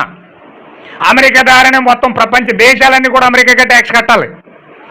ప్రపంచ దేశాలన్నీ కూడా అమెరికాకి ట్యాక్స్ కట్టాలి. ఎందుకంటే అమెరికా వాడే మిలిటరీ పంపుతాడు, అమెరికా వాడే ఆర్థిక వనరులు పంపుతాడు, అమెరికా వాడే పెట్రోల్ పంపుతాడు. అన్నీ కూడా అమెరికా దగ్గర నుంచే ట్రాన్స్పోర్ట్ అయ్యి ప్రపంచ దేశాలకు ఎక్స్పోర్ట్ అవ్వాలి. హల్లెలూయా. ఎవడైనా యుద్ధం వస్తుందంటే ఇక్కడ ఈ దేశానికి సామర్థ్యం లేకపోతే అమెరికా వాడు సాయం చేసి సైన్యాన్ని పంపించి ఆ దేశాన్ని కాపాడుతాడు. హల్లెలూయా. అలాంటి ప్రపంచ దేశాలన్నింటికి పెద్దన్నగా ఉన్న దేశం ఇప్పటి వరకు ఏ స్త్రీ కూడా ఏలబాలేదు. కానీ ఈ కాలం యొక్క ప్రవర్త విలియం బ్రహ్మ్ ఏం చెప్పాడంటే ఖచ్చితంగా ఒక స్త్రీ అమెరికా దేశాన్ని ఏలబోతుంది, ప్రెసిడెంట్ అవ్వబోతూ ఉంది. ఆమె పైకి చాలా అందంగా ఉంటుంది కానీ ఆమె హృదయం మాత్రం చాలా క్రూరమైంది అన్నాడు. హల్లెలూయా. ఆమె ఏం చేస్తుందంటే ఆమె నామినేషన్ వేసినప్పుడట పర్పుల్ కలర్ వేసుకుని వచ్చి నామినేషన్ వేస్తుందని చెప్పాడు ఈయన. పర్పుల్ కలర్ అంటే వంకాయ కలర్ అనమాట. వంకాయ కలర్ వేసుకుని వచ్చి నామినేషన్ చేస్తుంది, ఆమె రాజకీయాల్లో అడుగు పెడుతుంది అని చెప్పాడు. హల్లెలూయా. మొన్న జో బైడెన్ ఎప్పుడైతే రిజైన్ చేసి అధికారం అంతా ఆ యొక్క స్త్రీకి అప్పగించాడో ఆ స్త్రీ ఏం చేసిందంటే ఆ పర్పుల్ కలర్ వేసుకుని వచ్చి ఆ యొక్క ప్రధాన అభ్యర్థిగా నామినేషన్ వేసింది. హల్లెలూయా. ఇప్పుడు ఎలక్షన్లు జరగబోతా ఉన్నాయి వచ్చే సంవత్సరంలో అమెరికాలో. ఆ అమెరికాలో అధ్యక్షురాలుగా పోటీ చేసేది ఎవరో తెలుసండి? ఒక స్త్రీ. బైడెన్ మొన్న ట్రంప్ కూడా ఓడిపోయాడు. ట్రంప్ కూడా అక్కడ ఒక డిబేట్ పెడితే ఆ డిబేట్లో ఓడిపోయి సమాధానాలు చెప్పకుండా వెళ్ళిపోయాడు, పారిపోయాడు. నీ సమాధానాలకు నేను సమాధానం చెప్పలేను. అక్కడికి వెళ్ళి చేసింది ఆమె, కమలా హారిస్ ఆమె పేరు. ఈ కమలా హారిస్ ఎప్పుడైతే ఆ యొక్క రంగం మీదకి వచ్చిందో, ఇప్పుడు అమెరికా చరిత్రలో, ఇప్పుడు దేశ చరిత్రలో ఇప్పుడు వరకు ఒక స్త్రీ ప్రధానమంత్రికి లేదు. కానీ ఇప్పుడు ఆమె ఒక ప్రధానమంత్రి స్టేజ్లోకి వెళ్ళి ఆమె నామినేషన్ వేసి ఆమె గెలవబోతూ ఉంది. ఇప్పుడు ఆమె చాలా అందంగా ఉంటుంది, కానీ లోపల మాత్రం భయంకరమైన క్రూరత్వం కలిగి ఆమెయే 3వ ప్రపంచ యుద్ధానికి తెరలేపేదని చెప్పాడు. హల్లెలూయా. ప్రపంచానికి 3వ ప్రపంచ యుద్ధం తీసుకొచ్చేది ఎవరో తెలుసండి? ఈ స్త్రీయే. ఈ స్త్రీ 3వ ప్రపంచ యుద్ధం తీసుకొచ్చిందంటే ఎందుకు ఈ యొక్క 3వ ప్రపంచ యుద్ధం ఈ స్త్రీ చేస్తుందంటే, ఎందుకంటే అమెరికాకి రష్యాకి పడదు. అమెరికా బద్ధశత్రువు ఎవరంటే రష్యానే. ఇప్పుడు రష్యాని కొట్టడానికి, రష్యాని భయంకరంగా పైకి లేపేది ఎవరండి? స్త్రీ. ఆడు అసలు పెచ్చోడు. ఎవరండి? రష్యా ప్రధానమంత్రి పెచ్చోడు, పుతిన్ అన్నవాడు. వాడు నడకేది వెరైటీగా ఉంటుందన్నమాట. వాడిని ఎప్పుడైతే రెచ్చగొట్టుంది ఈమె, వెంటనే ఇతను భయంకరంగా క్రూరత్వం తెచ్చుకుని 3వ ప్రపంచ యుద్ధానికి యాటమ్ బాంబ్స్, హైడ్రోజన్ బాంబ్స్ వాడబోతూ ఉన్నాడు. అంటే ప్రపంచాన్ని స్త్రీ ఆధిక్యం కింద తీసుకెళ్ళిపోయి భ్రష్టత్వం తీసుకొచ్చి ఎలా మార్చేస్తున్నాడండి. ఇవన్నీ రాకడకు సూచనలు ఎంత స్పష్టంగా పౌలు గారు చెప్తున్నాడు చూడండి. రాకడకు ముందు అబద్ధపు క్రీస్తు వస్తాడు, రాకడకు ముందు అబద్ధపు యేసు వస్తాడు, రాకడకు ముందు అబద్ధపు బ్రహ్మపక్ష ఆత్మ వస్తుంది, రాకడకు ముందు అబద్ధపు సువార్తలు ఇస్తుంది, రాకడకు ముందు ఈ చూచలు కార్యాలన్నీ జరుగుతున్నాయి. ఇంకేం జరుగుతున్నాయి చూడండి. మన ముందుకు వెళ్దాం. ఇక్కడ చూడండి, అసలు ఈ పాప పురుషుడు భ్రష్టత్వం తీసుకొచ్చినట్టు ఇక్కడ ఎలా ఉన్నాడంటే, ఏది దేవుడు అనబడునో, ఏది పూజించబడునో దానంతటినీ ఎదిరిస్తూ. ఎవరు పూజించబడాలండి? ఏమండి, ఎవరిని పూజించబడదు? మనం ఎవరిని ఆరాధిస్తున్నాం? యేసుక్రీస్తుని ఆరాధిస్తున్నాం. ఆరాధన ఎవరికి అందాలి? యేసుక్రీస్తుకి అందాలి. కానీ ఇక్కడ ఏం జరుగుతుందంటే, ఏది పూజించబడాలో, ఏది దేవుడు అనబడునో దాని అంతటిని కూడా ఎదిరిచ్చేసి దానికి అంతటికి పైగా వాడనికి ఎవడో? ఈ భ్రష్టుడు, ఈ పాప పురుషుడు. వాడు, ఈ పాప పురుషుడు భ్రష్టుడు తన్ను తానే హెచ్చించుకొని తాను దేవుడని తన్ను కనుపరుచుకుంటూ ఎక్కడ కూర్చున్నాడండి? ఇదేంటి, చర్చికి వెళ్ళిన వాళ్ళందరూనేమో దేవుడు ఆలయంలో దేవుడు ఉన్నాడని ఆనందపడి సంతోషంగా దేవుని సన్నిధిలోకి వెళ్ళి ఆరాధన చేస్తారు. దేవుని సన్నిధిలోకి వెళ్ళేది ఎందుకంటే దేవుడిని ఆరాధించాలని, దేవుని గౌరవించాలని, గణపరచాలని. కానీ దేవుడి సన్నిధిలోకి వెళ్ళి ఇలా గణపరచాలి, ఆరాధించాలని వాళ్ళు వెళ్తూ ఉంటే దేవుని సన్నిధిలో ఎవడు కూర్చున్నాడు? ఇక్కడ భ్రష్టుడు కూర్చుని ఉన్నాడు, మోసపరిచేవాడు కూర్చుని ఉన్నాడు, ఈ యొక్క పాప పురుషుడు కూర్చుని ఉన్నాడు. వీడు ఏం చేస్తున్నాడంటే, ఏది దేవుడు అనబడినో, ఏది పూజించబడినో దాని అంతటిని ఎదిరించేసి దానికి అంతటికి పోయి వాడు దేవుడు అని కూర్చుంటూ దేవుని ఆలయంలో కూర్చున్నాడు. ఇప్పుడు ఏమైనా వింటున్నారా? మీ చెవులకి ఏమైనా అర్థమవుతున్నాయి విషయాలు? దేవుని సన్నిధిలోకి వెళ్ళి దేవుడిని ఆరాధించాలి ప్రజలకి దేవుడు సాతానుడు కూర్చుని బోధిస్తుంటే వీళ్ళకి ఎలాగుంటుంది? అసలు బోధించినోడు సాతానుడా, దెయ్యమా, దేవుడా అని మీకు ఎలాగ అర్థమవుతుంది? అసలు బోధించినోడు దేవుడా, దెయ్యమా? పాస్టర్లో పరిశుద్ధాత్మ ఉందా లేదా? అసలు ఏ ఆత్మతో ఇతను బోధిస్తున్నాడు? ఏ ఆత్మ కలిగి ఇతను ప్రసంగిస్తున్నాడు? ఏ ఆత్మ ఇతనిలో ఉంది? ఏ ఆత్మ ద్వారా మనల్ని ఇతను వాక్యంతో హెచ్చరిస్తూ ఉన్నాడు అని ప్రజలు గుర్తిస్తారా? గుర్తించకుండా లేకుండా పోయారు. ఇప్పుడు ఎందుకు వచ్చినాయి గొడవలన్నీ? మాకెందుకండి, మా కోసం అర్థం చేసే వెళ్ళిపోతామండి బాబు. ఈ కథలన్నీ ఏంటి? మాకు తలపోడు వచ్చి దేవుడి మీద ఆసక్తి పోతుంది మాకు. హల్లెలూయా. ఏమైనా వింటున్నారా? సాతానుడు ఎంత గలిబిలు చేశాడంటే, దేన్ని మొక్కాలో తెలియలేదు, దేన్ని ఆరాధించాలో తెలియలేదు, దేన్ని నమస్కరించాలో తెలియదు.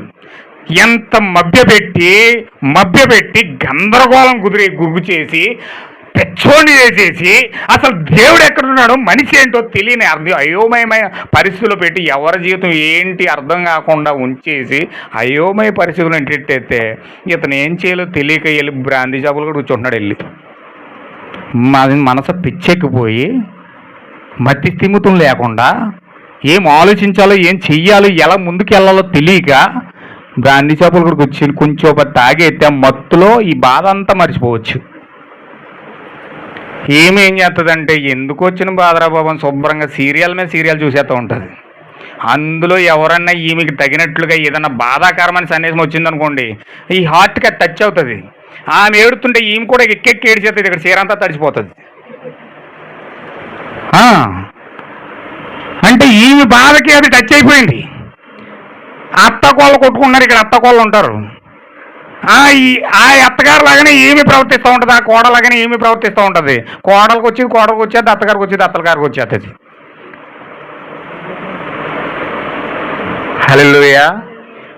ఆవిడ ఇన్వాల్వ్ అయిపోతుంది కదా, ఇంకా ఈయన సిచ్యువేషన్ తగినట్లుగా వచ్చేస్తుంది అది.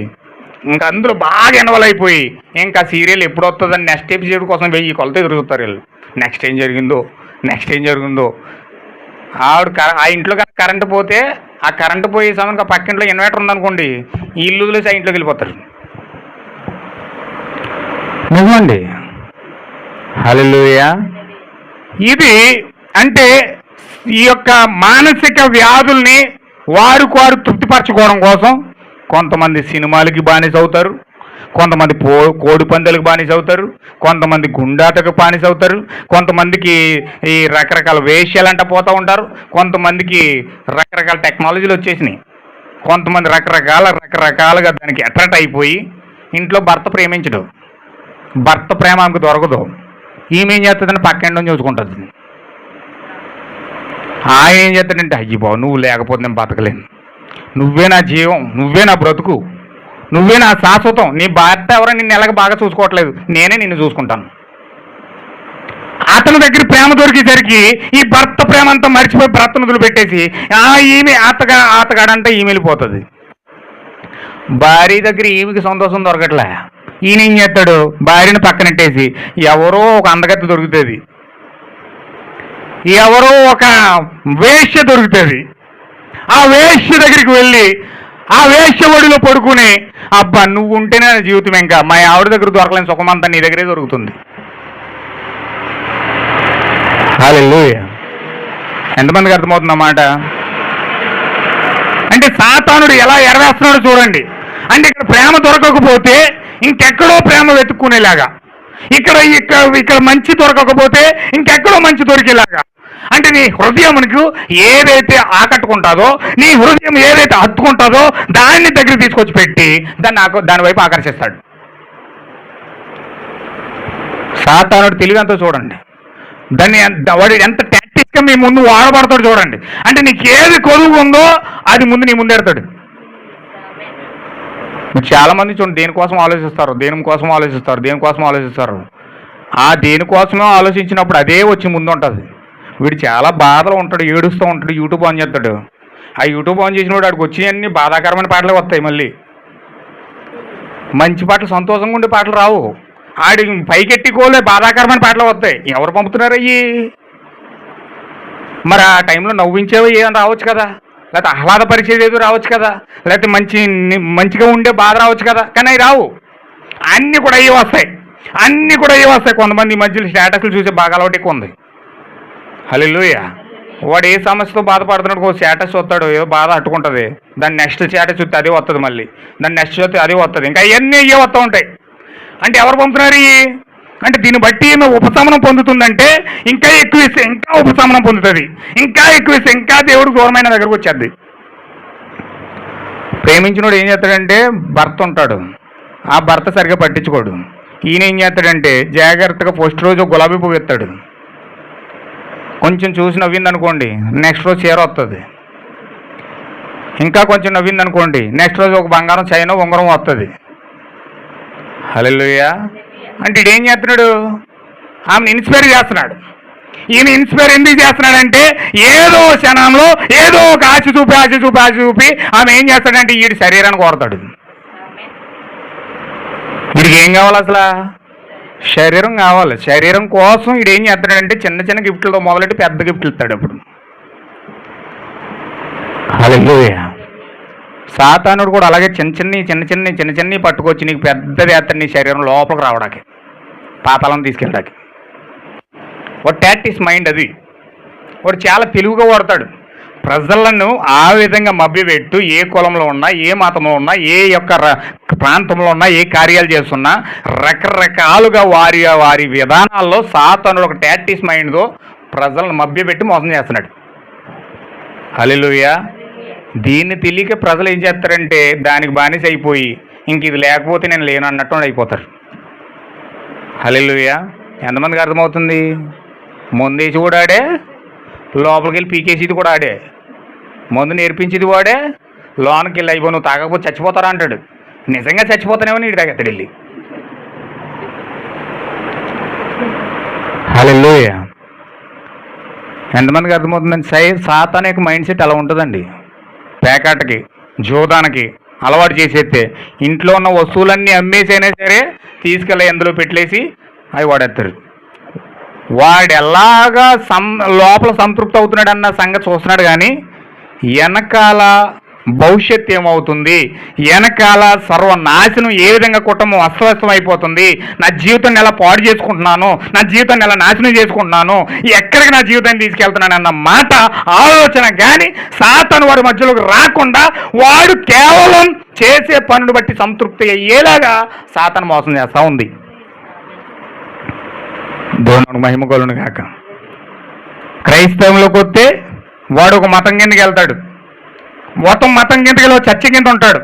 ఆ చర్చి కింద మేము రక్షణ పొందామంటే పొందానండి, మరి బాప్టిస్ట్ అండి, మరి జీడిఎం అండి, మరి లూథరన్ అండి, మరి మా చర్చ్ అండి, ఈ చర్చ్ అండి.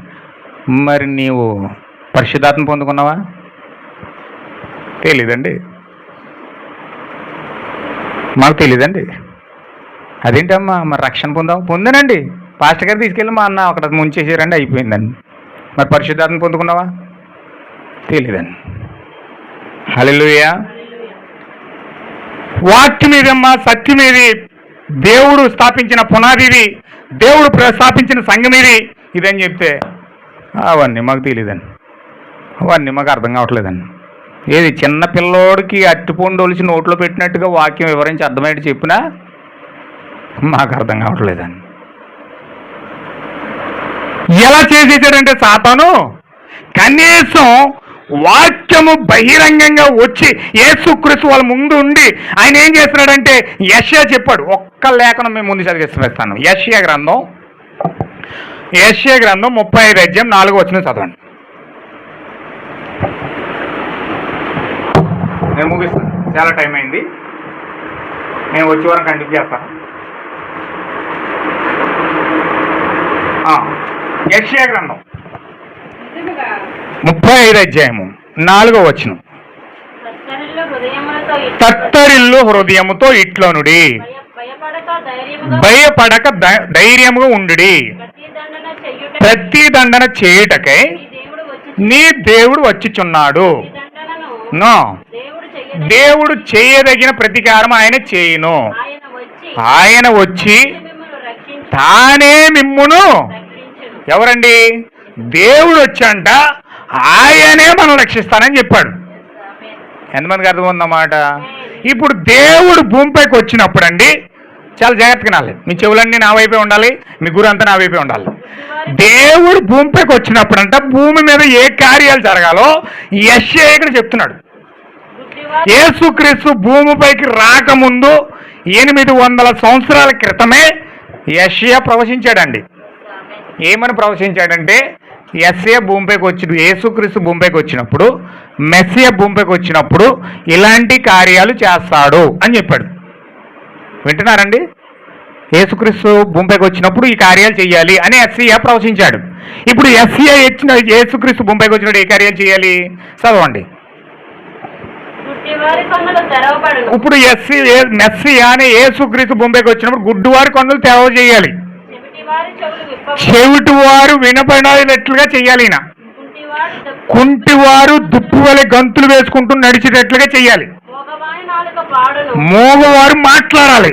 అరణ్యంలో నీళ్లు ఉబుకును, ఆ, అడవిలో కాలువలు పారును, పారును, ఎండమావులు మడుగగునను, ఆ, ఎండిన భూమిలో నీటి బుగ్గలు పుట్టును, ఆ, నక్కలు పండుకొనిన వాటి ఆ, ఉనికి పట్టులో జమ్మును, ఆ, తుంగగడ్డియు మెత్తయు పుట్టును. మేతయు పుట్టును. అక్కడ అక్కడ దారిగా అక్కడ దారిగా ఉన్న రాజమార్గం ఒకటి ఏర్పడుతుంది. ఎంతమందికి అర్థమవుతుందన్నమాట? ఎవరు వింటున్నారా? ఇక్కడే ఉన్నారా? యేసుక్రీస్తు భూమిపైకి వచ్చినప్పుడంట పరలోకానికి ఒక మార్గం ఏర్పడుతుంది. First point. తర్వాత గుడ్డివారు చూస్తారు, కుంటివారు నడుస్తారు, మగవారు మాట్లాడతారు, చనిపోయిన వారు లేవిస్తారు. ఈ కార్యాలన్నీ కూడా యేసుక్రీస్తు భూమిపైకి వచ్చినప్పుడు చెయ్యాలని యెషయా 800 సంవత్సరాల క్రితం ప్రవచించాడు. ఇప్పుడు ప్రవచించబడినట్లుగానే యెషయా చెప్పినట్లుగానే యేసుక్రీస్తు భూమిపైకి వచ్చి గుడ్డోరికి కళ్ళు ఇస్తున్నాడా లేదండి? ఊరకనే ఇచ్చేట్లేదు. ఆయన గుడ్డోడు వచ్చాడు కదని ప్రార్థన చేసి కళ్ళు ఇచ్చేయలేదు. యెషయా చెప్పాడు అక్కడ. యేసుక్రీస్తు భూమిపైకి వచ్చినప్పుడు సూచన ఏంటండి? గుడ్డోళ్ళు కళ్ళు తెరవబడాలి. అలా తెరవబడనన్నట్లుగానే ఇక్కడికి వచ్చి యేసుక్రీస్తు గుడ్డోళ్ళు కళ్ళు తెరిచాడు. యెషయా చెప్పాడు ఏమని? కుంటోళ్ళు నడవాలి. ఇప్పుడు ఈయనేం చేస్తున్నాడు? కుంటోళ్ళు కాళ్ళు ఇస్తున్నాడు. దేవాలయం దగ్గరికి వెళ్ళి 38 సంవత్సరాల నుంచి పడిపోయిన పొట్టుగుడ్డోని ఏం చేశాడు? పొరుపెత్తుకుని వెళ్ళిపోమన్నాడు. పొరుపెత్తుకుని వెళ్ళిపోయాడు. భర్తలమే కళ్ళు ఏం చేశాడు? తెరిచాడు. మోగోళ్ళు ఒక మోగవెత్తి వచ్చి ప్రార్థన చేయించుకుంటే నోరు వచ్చింది. హల్లెలూయా. వచ్చిందా లేదండి? ఇప్పుడు యెషయా చెప్పినట్టు యేసుక్రీస్తు చేస్తున్నాడా లేదా? చేస్తున్నాడండి. ఇప్పుడు అక్కడ దారిగా ఉన్న రాజమార్గం ఒకటి ఏర్పడుతుంది అన్నాడు. ఇప్పుడు అలా చెప్పినట్లుగానే యేసుక్రీస్తు ఏమని చెప్పాడు? నేనే మార్గము, నేనే సత్యము, నేనే జీవము, నా ద్వారానే తప్ప తండ్రి యొద్దకు ఎవ్వరు కూడా వెళ్ళలేరు అని చెప్పాడు. మార్గం ఎవరన్నాడు? ఇప్పుడు నేనే మార్గం అన్నాడు. పరలోకానికి అప్పటి వరకు మార్గం లేదు. కానీ యేసుక్రీస్తు వచ్చి ఫస్ట్ యేసుక్రీస్తు భూమిపైకి వచ్చి ఏమన్నాడు? నేనే మార్గం అన్నాడు. మార్గం అయ్యాడు. కుంటోళ్ళకు కాళ్ళు ఇచ్చాడు, గుడ్డోళ్ళకు చూపించాడు, మోగోళ్ళకు మాట ఇచ్చాడు. యెషయా చెప్పినట్టుగానే చేశాడు అక్కడ. హల్లెలూయా. మరి ఏం చేయాలి? అక్కడున్న ప్రజలు ఏం చేయాలి? ఏమండి? అక్కడున్న ప్రజలు ఈయన మెస్సీయని గుర్తించలే లేదా? ఈయన దేవుడని గుర్తించలే లేదా? గుర్తించి ఈయనది యెషయా చెప్పినట్టు చేస్తున్నాడు, యెషయా చెప్పినట్టు సూచనలు జరుగుతున్నాయి, యెషయా చెప్పినట్టు ఇక ఆయన కార్యాలు జరుగుతున్నాయి, ఖచ్చితంగా దేవుని కుమారుడు మెస్సీయా, ఈయన ద్వారా మేము నడిపించబడాలని మా ప్రవక్త మోషే చెప్పాడు, మా ప్రవక్త యెషయా చెప్పాడు. ఈయన మెస్సీయా, ఈయన వెంబడించాలి, ఈయన ద్వారా మేము బ్రతుకుతాం అని వారు నిశ్చయం చేసుకుని వెంబడించాలి. కానీ వీళ్ళు ఏం చేశారో తెలుసండి? యోహాను సువార్త చదవండి. యోహాను సువార్త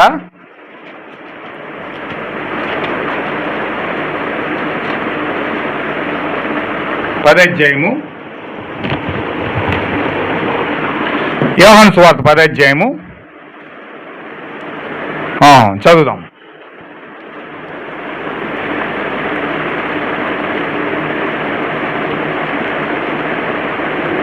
నుంచి మనం చదువుతాం. కొన్ని విషయాలు మీకు అర్థమవుతాయి. నేను చదువుతాను, కొంచెం జాగ్రత్తగా మీరు స్పీడ్గా నేను చదువుతాను, జాగ్రత్తగా మీరు చూడండి. దేవుడు నాకు మహిమ కలుగును గాక. 10వ అధ్యాయము 10వ వచనం చదువుతున్నాను. దొంగతనమును హత్యయు నాశనము చేయటకు వచ్చును గాని మరి దేనికి రాడు. గొర్రెలకు జీవము కలుగునట్లు అది సమృద్ధిగా కలుగుటకు నేను వచ్చి తినని మీతో చెప్పుచున్నాను, నిశ్చయంగా చెప్పుచున్నాను. నేను గొర్రెలకు మంచి కాపరిని. మంచి కాపరి గొర్రెల కొరకు తన ప్రాణమును పెట్టును. జీతగాడు గొర్రెల కాపరి కాడు.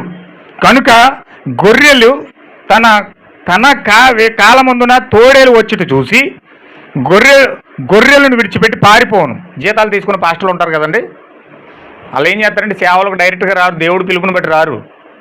సంఘాలు ఏం చేస్తాయంటే సేవకుడికి సర్టిఫికేట్ ఇచ్చేసి జీతాలు ఇచ్చి పంపిస్తాయి. వాళ్ళు మేపిన చూపు మేపుతారు, వీళ్ళు మేసిన చూపు మేపుతాడు. శ్రమ ఎప్పుడైతే వచ్చిందో సంఘాన్ని తెలిసి పారిపోతాడు. జీతగాడు వాడు. హల్లెలూయా. ఈ జీతగాలు చేసే పాస్టర్లు చేసే పని అంతా ఇలాగే చేస్తారు. కానీ నిజమైన కాపరి వస్తే ఆ గొర్రెల కోసం ప్రాణం పెడతాడు. కష్టాలు ఉన్నాడు, బాధలు ఉన్నాడు, ఇబ్బందులు ఉన్నప్పుడు వారి పక్షాన్ని నిలబడి వారి కోసం ప్రార్థించి వారి నిత్యజీవం పొందుకునే వరకు వారిని వెంటాడతాడు.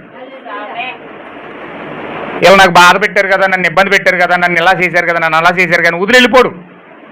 వాళ్ళు గాయపరుస్తున్నా సరే, వెన్నుపడి పొడుస్తున్నా సరే, వారు ఇబ్బంది పెడుతున్నా సరే, వారిని పట్టుకొని వాళ్ళు వెన్నంటే కన్నీటితో భారంతో వారి కోసం పూర్తి బాధ్యత వహిస్తాడు. దేవునికి మహిమ కలుగును గాక. ఇది నిజమైన కాపరి చేసే పని. నేను గొర్రెలకు మంచి కాపరిని. తండ్రి నన్ను ఎలాగూ ఎరుగునో, నేను తండ్రిని అలాగే ఎరుగుదును, అలాగే మీరు నా గొర్రెలు నన్ను ఎరుగును, మరియు గొర్రెల కొరకు నా ప్రాణం పెట్టుచున్నాను. ఈ దొడ్డె కాని వేరే గొర్రెలు నాకు కలవు, వాటిని కూడా నేను తోడుకుని రావలను, అవి నా స్వరం వినవు. అప్పుడు మంద ఒక్కటియు గొర్రెల కాపను ఒక్కటి అగును. నేను దాన్ని మరలా తీసుకున్నట్లు నా ప్రాణం పెట్టుచున్నాను. ఇందువలనే నా తండ్రి నన్ను ప్రేమించుచున్నాడు. ఎవడను నా ప్రాణం తీసుకొనడు, నా అంతటా నేనే దాన్ని పెట్టుచున్నాను. దాన్ని పెట్టుటకు నాకు అధికారం కలదు, దాన్ని తీసుకొనుటకు కూడా నాకు అధికారం కలదు.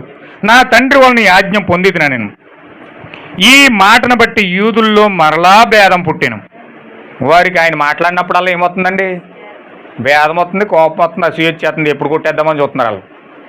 ఈయన ఎవరండి? యెషయా ప్రవచించిన ప్రవచనం ప్రకారం వచ్చిన మెస్సయ్య, గుడ్డివారికి కళ్ళు ఇచ్చినోడు, కుంటివారికి చూపించినోడు, మోగవారికి మాట ఇచ్చినోడు, చనిపోయిన లేపినోడు, రాజమార్గాన్ని వేసినోడు. ఇప్పుడు వీరిని చూస్తుంటే వీళ్ళకి ఎలాగొస్తుందని చాలా మంట వచ్చేస్తుంది. ఎంతమందికి అర్థమవుతుందన్నమాట? చాలా కోపం వస్తుంది, చాలా బాధ వస్తుంది. మళ్ళీ భేదం వచ్చింది. ఇప్పుడు వీళ్ళు ఏం చేస్తున్నారంటే, అనేకులు వాడు దెయ్యం పట్టిన వాడు అంటున్నారు. ఎవరిని పట్టుకుని? అయ్య బాబోయ్, ఈయన వచ్చింది యెషయా ప్రవచనం నెరవేరుస్తున్నాడు ఇక్కడ, పరలోకానికి మార్గాన్ని వేస్తున్నాడు ఇక్కడ. కానీ వీరు ఏమంటున్నారంటే, బైబిల్ పట్టుకున్న పండితులు వీడు దెయ్యం పట్టినోడు అంటున్నారు. ఇంకేమంటున్నారండి? వెర్రివాడు, వాని మాట ఎందుకు వింటున్నారని జనాలు గద్దెంతున్నారంట. ఆడేదో పిచ్చి పిచ్చి కేకలేస్తుంటే, పిచ్చి పిచ్చి మాట్లాడుతుంటే వాడు మాట మీరేందుకు అంటున్నారా బాబు? బుద్ధి లేదా మీకు? అసలు జ్ఞానం ఉంది అసలు? ఏది? యేసుక్రీస్తు ప్రసంగం వీళ్ళకి వచ్చిందంటే, ఈ పెద్ద పెద్ద శాస్త్రులు, సద్దుకాయలు, హెరోదీలు వచ్చి పెద్ద అంగీలు వేసుకుని కిందని పైకి అవన్నీ తాళ్ళు అలంకరణ బోళ్ళు ఉండాలి. మరి అంగీ వేసుకోవాలి, తాడు కట్టుకోవాలి, బుధాన మెల్లో ఇది వేసుకోవాలి, ఇవన్నీ వేసుకుని దేవుడు మిమ్మల్ని దీవించునుగా కానీ సమాధానంగా పలుకుతున్నారు వాళ్ళు. ఈయనేమో రంకిలేసి కేకలేసి పిచ్చి పిచ్చి మాట్లాడినట్టుగా మాట్లాడుతున్నాడు. వాళ్ళు వచ్చి ఏం చేస్తున్నారంటే ఈయన తిడుతున్నారు. ఎవరిని? అసలు బుద్ధి లేకుండా పిచ్చి కేకలన్నీ వేసి మాట్లాడుతుంటే అతనేం సేవకుడయ్యా, అతనేం భేద బోధిస్తున్నాడు అక్కడ. ఆయన మాటలు ఇంటకి వెళ్తున్నారా? మీరు బుద్ధి లేదు మీకు అసలు అంటున్నారు. మరికొందరు అవి దెయ్యం పట్టిన మాటలు కావు, దెయ్యము గుడ్డివారి కన్నులు తెరవగలదు. కొంతమందికి జ్ఞానం మాత్రం వచ్చేసింది. యెషయా ప్రవచించిన ప్రవచనం గుర్తు తెచ్చుకున్నారు వీళ్ళు. యెషయా తెచ్చిన ప్రవచనం గుర్తు తెచ్చుకుని దెయ్యాలు గుడ్డోలు కన్నులు తెరవవు కదా, కానీ దెయ్యాలకు గుడ్డోలు కన్నులు ఇస్తున్నాడు, దెయ్యం కాదని చెప్తున్నారు వీళ్ళు. ఇంకా ఆలయ ప్రతిష్ట పండుగ యెరూషలేములో, ఇది ఈ కాలమే. అప్పుడు యేసు దేవాలయంలో సొలొమోను మంటపం తిరుగుచుండగా యూదులు ఆయన చుట్టూ పోగాయి.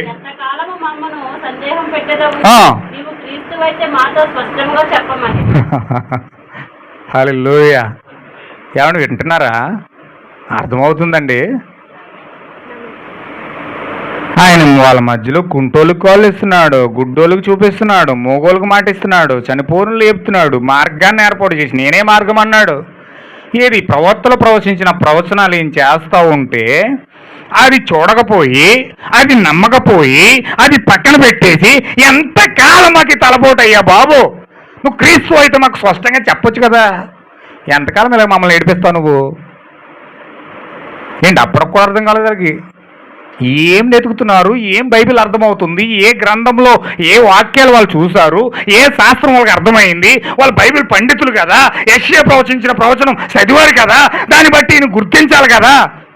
గుర్తించకపోయి ఇంకా ఏమడుగుతున్నారంటే, ఎందుకయ్యా తలపోటు మాక, నువ్వు క్రీస్తు అయితే మాకు చెప్పొచ్చు కదా. చదవండి అమ్మా. అందుకు యేసు అది అసలు సంగతి.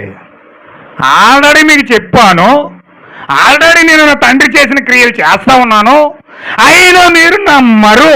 నేను ఆల్రెడీ మీకు చెప్పాను కానీ మీరు నమ్మరు. ఆ నమ్మగలిగేంత విశ్వాసం మీలో లేదు. ఎందుకంటే మీరు ప్రవక్తల ప్రవచనాలు కానీ, ప్రవక్తల యొక్క వాగ్దానాలు కానీ, ప్రవక్త యొక్క సత్యము కానీ, వాక్యము కానీ మీరు పట్టించుకునే. మనం లాస్ట్ వీక్ ఏం చెప్పామండి? వాక్యము నెరవేరుతున్న వాక్యాన్ని మనం చూడాలంటే నెరవేరుతున్న వాక్యాన్ని చూడాలి, ప్రవచించిన ప్రవచనం చూడాలి, వాగ్దానం చూడాలి. వాగ్దానం చూడకుండా, ప్రవక్తలు ప్రవచించిన ప్రవచనాలు చూడకుండా కదులుచున్న యేసుక్రీస్తుని మనం చూడలేం, కదులుచున్న యేసుక్రీస్తు మనం గుర్తించలేం. కానీ దేవుడు ప్రవక్తలు ప్రవచించిన ప్రవచనాలకు తగినట్లుగా వచ్చి కుంటోళ్ళు కళ్ళు ఇస్తున్నాడు, గుడ్డోళ్ళు చూపిస్తున్నాడు, చనిపోయిన లేపుతున్నాడు. కానీ వీళ్ళకి మాత్రం కళ్ళు తెరవట్లేదు. దేవుడు నాకు మహిమ కలుగును గాక. ఎంత అమాయకంగా ఉన్నారంటే, మేము క్రైస్తవులం, మేము యూదులం, మేము చిన్నప్పటి నుంచి బైబిల్ పట్టుకుని తిరిగిన వాళ్ళం, మేము ఫుల్ స్టాప్ ఎక్కడుందో, కామా ఎక్కడుందో ప్రతి దానిని ఎరిగిన వాళ్ళం. మాకంతా తెలుసు. ఎవరో వచ్చి మాకు నేర్పవలసిన అవసరం మాకు లేదు. మాకంతా తెలుసు. మేము బైబిల్ పట్టుకున్నాం, బైబిల్ వాక్యం అంతా చదివాం, పాటలు పాడతాం, వాక్యం తెలుసు, ఇంకా మాకు తెలుసుకోవాల్సింది ఏముంది అని విర్రవీగి గర్వంతో నెరవేర్చబడుతున్న వాక్యాన్ని తీసుకెళ్లి సిలువ ఎక్కించి చంపిస్తున్న వారు. దేవుడు నాకు మహిమ కలుగును గాక.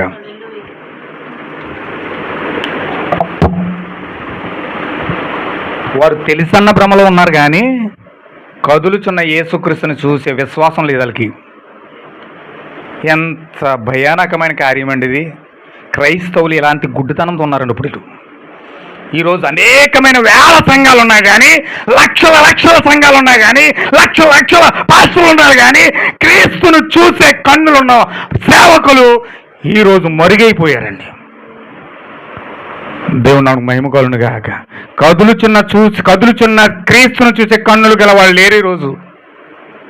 అందుకే యేసుక్రీస్తు చెప్పాడు, కన్నులున్నవాడు చూచునుగాక, చెవులున్నవాడు వినుగాక అన్నాడు.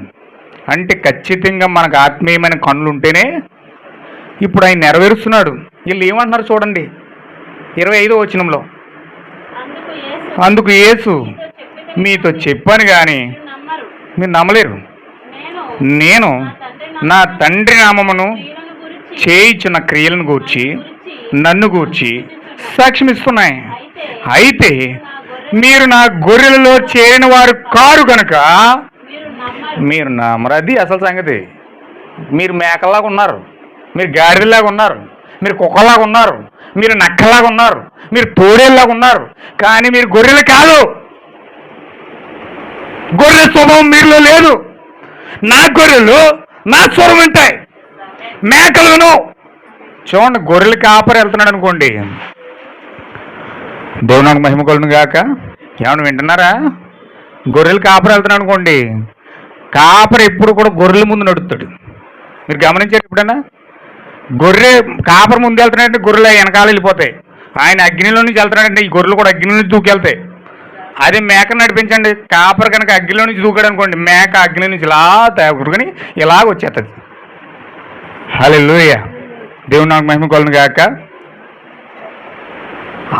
పాస్టర్ గారు పడతాడు, మాకు ఎందుకు బాగాలండి.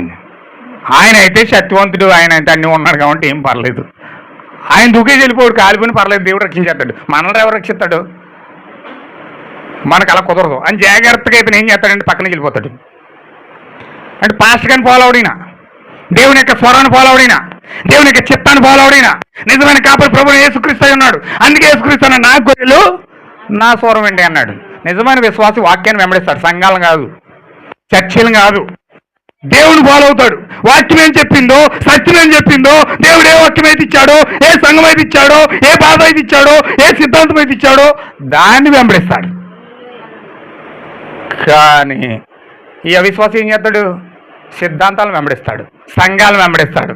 హల్లెలూయా. చదవండి అమ్మా. నా స్వరం విను, నేను వాటిని ఎరుగుదును, అవి నన్ను వెంబడించును, నేను వాటికి నిత్య జీవాన్ని ఇస్తున్నాను గనుక. అదనమాట. అవి ఇంక ఎన్నటికీ నశింపవు, ఎందుకంటే నిత్య జీవం పొందుకుంటాయి, పరిశుద్ధాత్మ పొందుకుంటాయి. ఎవడు వాటిని, ఏ దెయ్యము కూడా, ఏ రోగం కూడా, ఏ శాపం కూడా, ఏ శత్రువు కూడా ఆ వ్యక్తిని నువ్వు ఉట్టుకోలేవు. దేవుడు నాకు మహిమ కలుగును గాక. వింటున్నారండి? ఇంకొక 2 నిమిషాలు నేను ముగించేస్తున్నాను, జాగ్రత్తగా పట్టుకోండి. ఏ దెయ్యం అతను ముట్టుకోలేదు, ఏ రోగం అతను ముట్టుకోలేదు, ఏ పాపం అతను ముట్టుకోలేదు, ఏ శాపం అతను ముట్టుకోలేదు. వాక్యాన్ని వెంబడించిన వ్యక్తిని ఏ దెయ్యం కూడా ముట్టుకోలేదండి. దేవుడు నాకు మహిమ కలుగును గాక. వాటిని ఆ. నాకు ఇచ్చిన నా తండ్రి ఆ. అందరికంటే గొప్పవాడు. గొప్పవాడు కనుక నా తండ్రి చేతి నుండి ఆ. ఎవడును వాటిని అపహరింపలేడు. నేనును తండ్రియును ఏకమై ఉన్నామని వారితో చెప్పాను. యూదులు ఆయనను కొట్టవలెనని. అలా రాళ్ళు చేత పట్టుకొనగా ఇదెంత కర్మ అండి. ఆయన వాక్యం చెప్పి సత్యాన్ని సత్యంలో చెప్పి మార్గం ఇదని చెప్పి జీవం ఇదని ఆయన బయలుపరుస్తూ ఉంటే ఆయన కొట్టడానికి రాళ్ళు ఎక్కడ ఉన్నాయా, చేతి కర్రలు ఎక్కడ ఉన్నాయా, ఈయన ఎత్తుకుంటున్నారు వాళ్ళు. వాక్యాన్ని గ్రహించకపోయి, సత్యాన్ని గ్రహించకపోయి ఆయన మీద గొప్ప తెప్పలుగా కోపం వస్తుంది. ఇదెక్కడ గొడవ అండి. దేవుడు వచ్చేవారు ముందు నిలబడితే కార్యాలు చేస్తూ ఉంటే దేవుని ఆహ్వానించి హృదయంలోకి తీసుకెళ్ళి జీవితాల్లో తీసుకెళ్ళడానికి బదులుగా వారు చేసే వింత ప్రవర్తన చూడండి. పైగా వాళ్ళు క్రైస్తవులు, వారు బైబిల్ పట్టుకున్న వాళ్ళు, వాళ్ళు దేవుని నమ్మమని చెప్పుకున్న వాళ్ళు, దేవుని యొక్క కుమార్తెలు అని చెప్పుకున్న వాళ్ళు, దేవుని యొక్క చిత్తాన్ని అంతా నెరవేర్చేటోళ్ళమని చెప్పుకునేటోళ్ళు, బైబిల్ పట్టుకున్నామని చెప్పుకున్న వాళ్ళు యేసుక్రీస్తు వారు ముందు నిలబడితే చేసే ప్రవర్తన చూడండి ఎలా ఉందో. చదవండి ఒకసారి కిందకి. యేసు ఆ. తండ్రి యొద్ద నుండి ఆ. అనేకమైన మంచి క్రియలను ఆ. మీకు చూపించి చూపించి తిని అందులో ఏ ఏ క్రియల నిమిత్తము నన్ను రాళ్ళతో కొట్టుతున్న వారిని అడిగాను. అందుకు యూదులు, నువ్వు మనుషుడు అయి ఉండి దేవుడు అని చెప్పుకుంటున్నావు కదా, దేవదూషణ చేసినందుకే నేను రాళ్ళతో కొడుతున్నామని చెప్తున్నావు ఉన్నారు వాళ్ళు. ఆ దేవుడు వచ్చి వాళ్ళ ముందు నిలబడుతుంటే దేవదూషణ చేసినట్టు ఉందంట వీళ్ళకి. దేవుడు నా మహిమ కలుగును గాక. అందుకు యేసు, మీరు దైవములని నేను అంటిని కదా, ధర్మశాస్త్రంలో రాయబడి ఉన్నది కదా, లేఖనాలు నిరర్థకం కానేది కదా, దేవుని వాక్యం ఎవరి దగ్గరికి వస్తుందో వారు దైవాలే కదా, నేను దేవుని కుమారుని చెప్పినందుకు మీరు ఎందుకు నా మీద పగబట్టారు, ఎందుకు నన్ను రాళ్ళతో కొట్టడానికి సిద్ధపడుతున్నారు, ఎందుకు నువ్వు దేవదేశం చేసావు అని చెప్తా ఉన్నారు మీరు అని అడుగుతున్నాడు ఆయన. వాళ్ళేమన్నారు తెలుసా, నేను నా తండ్రి క్రియలు చేయనేడలా యేసుక్రీస్తు చెప్తున్నాడు. ఇక్కడ 37వ వచనంలో చూడండి ఒకసారి, 37వ వచనంలో స్పష్టంగా చూడండి. నేను నా తండ్రి క్రియలు చేయనేడలా నన్ను నమ్మకుడి, చేసిన ఎడల నిన్ను నమ్మకున్నను తండ్రి నాయందు నేను తండ్రి యందు ఉన్నామని మీరు గ్రహించి తెలుసుకున్నటకు ఆ క్రియలు చూసైనా నమ్మండి అని ఆయన చెప్తా ఉన్నాడు. వారు మరలా ఆయన పట్టుకొని చూచిరు కానీ అంత కర్మ పట్టింది ఆయనకి అంత కర్మ పట్టింది. తప్పించుకుని పారిపోయేంత స్థితి ఆ రోజున్న క్రైస్తవులు తీసుకొచ్చారు. ఏది బైబిల్ పట్టుకున్న పండితులు, శాస్త్రాలు చదివిన పండితులు, పులి స్టాపు కామాలతో సహా ఎరిగిన పండితులు, దేవుడు శరీర దారి అయి వారి మధ్యలో నిలబడి వాక్యాన్ని బోధిస్తుంటే ఆయన పారిపోయి దాక్కుకునేంత స్థితి ఈ పరిచయలు శాస్త్రులు చదువుకెళ్ళి తీసుకొచ్చారు. వింటున్నారండి? ఆ రోజు పరిస్థితి అలా ఉంటే మరి ఈరోజు దేవుడు శరీరధారి, దేవుడు వాక్యాన్ని లేఖనాన్ని నెరవేరుస్తుంటే, సత్యాన్ని బయలుపరుస్తూ ఉంటే, ఈరోజు క్రైస్తవులు వాక్యాన్ని చూడకపోయి, అపొస్తలుల గ్రంథాన్ని చూడకపోయి, దేవుడి యొక్క న్యాయమును చట్టాన్ని మర్చిపోయి నైటీలు వేసుకుని, నైటీలు అంటే గౌన్లు, తెల్లంగీలు, హల్లెలూయా, తెల్లంగిలు వేసుకుని చుడిదరగా పట్టాలు కట్టుకుని, పట్టాలు వేసుకుని, పట్టాలు పట్టుకుని ప్రభు యొక్క వాక్యాన్ని అని చెప్పుకొని, దేవుని క్రైస్తవులమని చెప్పుకొని, దేవుని యొక్క సేవకులమని చెప్పుకొని ఈరోజు అనేక మంది క్రీస్తును సిలువ వేసి మరీ చంపుతూ ఉన్నారు. దేవుని నామమునకు మహిమ కలుగును గాక. సంఘంలో సాతానాల పనిచేస్తుందండి. క్రైస్తవమని ముసుకేసుకుని క్రైస్తవులను నటిస్తూ క్రీస్తుని చంపుతుంది. ఎలాగా? వాక్యం ఏం చెప్పింది? అపోస్తుల కార్య గ్రంథంలో యేసుక్రీస్తు నామమున బాప్తిసం పొందమని చెప్పింది. ఈరోజు తెల్లంగి వేసుకున్న క్రైస్తవుడు పాస్టర్ వచ్చి ఏం చెప్తున్నాడు తెలుసండి? తండ్రి యొక్కయు కుమారుని యొక్కయు పరిశుద్ధాత్మ 3 సార్లు ముంచేస్తున్నాడు తీసుకెళ్ళి కాళ్ళలోకి వెళ్ళి. హల్లెలూయా. ప్రభురాత్రి భోజనం అని బైబిల్లో చెప్తే వీడు బల్లారాధన అని చెప్పేసి రొట్టె ముక్కోటి నోట్లు ఎట్టేస్తున్నాడు. ఎక్కడున్న బైబిల్లో? 3 సార్లు ముంచడం అనేది ఎక్కడున్న బైబిల్లో? తండ్రి కుమార పరిశుద్ధాత్మ నామమున బాప్తిసం అనేది ఎక్కడున్న బైబిల్లో? ప్రభు బల్లారాధన అని చెప్పింది బైబిల్ ఎక్కడుంది? స్త్రీ బోధించకూడదంటే స్త్రీ ప్రసంగికులు ఎక్కువైపోయారు ఈరోజు. ప్రతి చర్చిలోనూ స్త్రీలు ప్రసంగాలే. పాస్టర్లు ఏమో అడింగోళ్ళ కుర్చీలు వేసుకుని పక్కన కూర్చోండి, స్త్రీలు ఏమో దేవుడు నిన్ను దీవించుడు కాకుండా ప్రసంగాలు చేస్తున్నారు. స్త్రీల కోటాలు, స్త్రీల సమాజాలు, స్త్రీల క్రిస్మస్లు, స్త్రీల కష్టాలు అన్నీ కూడా ఎక్కువైపోయి సంఘాల్లో ఎలాగైతే స్త్రీలు నటిస్తున్నారో గృహాల్లో కూడా వాళ్ళు కూడా ఆ విధంగానే యజమానులు అయిపోతున్నారు.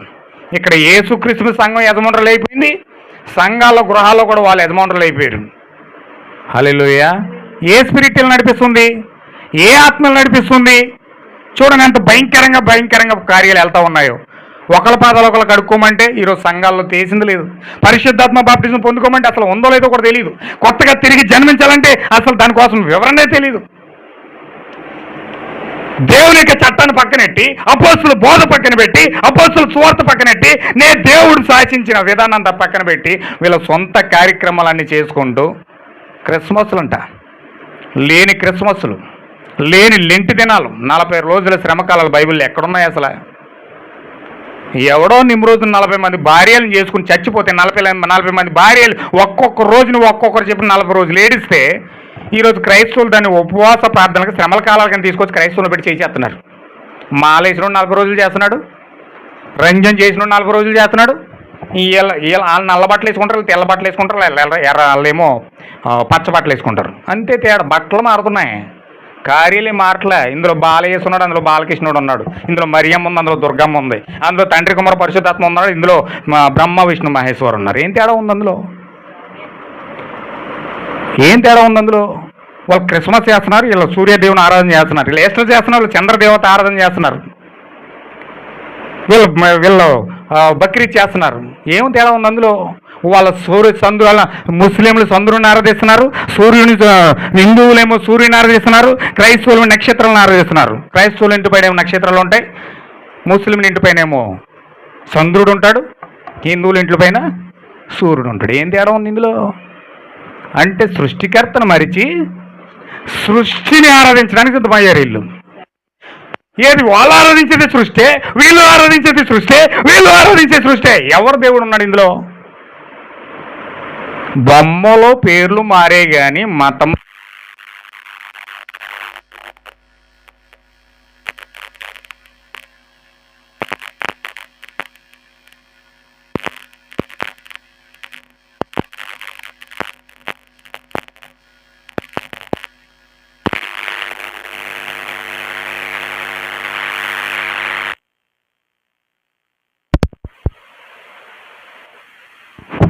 దేవుడు నాకు మహిమ కొలను గాక.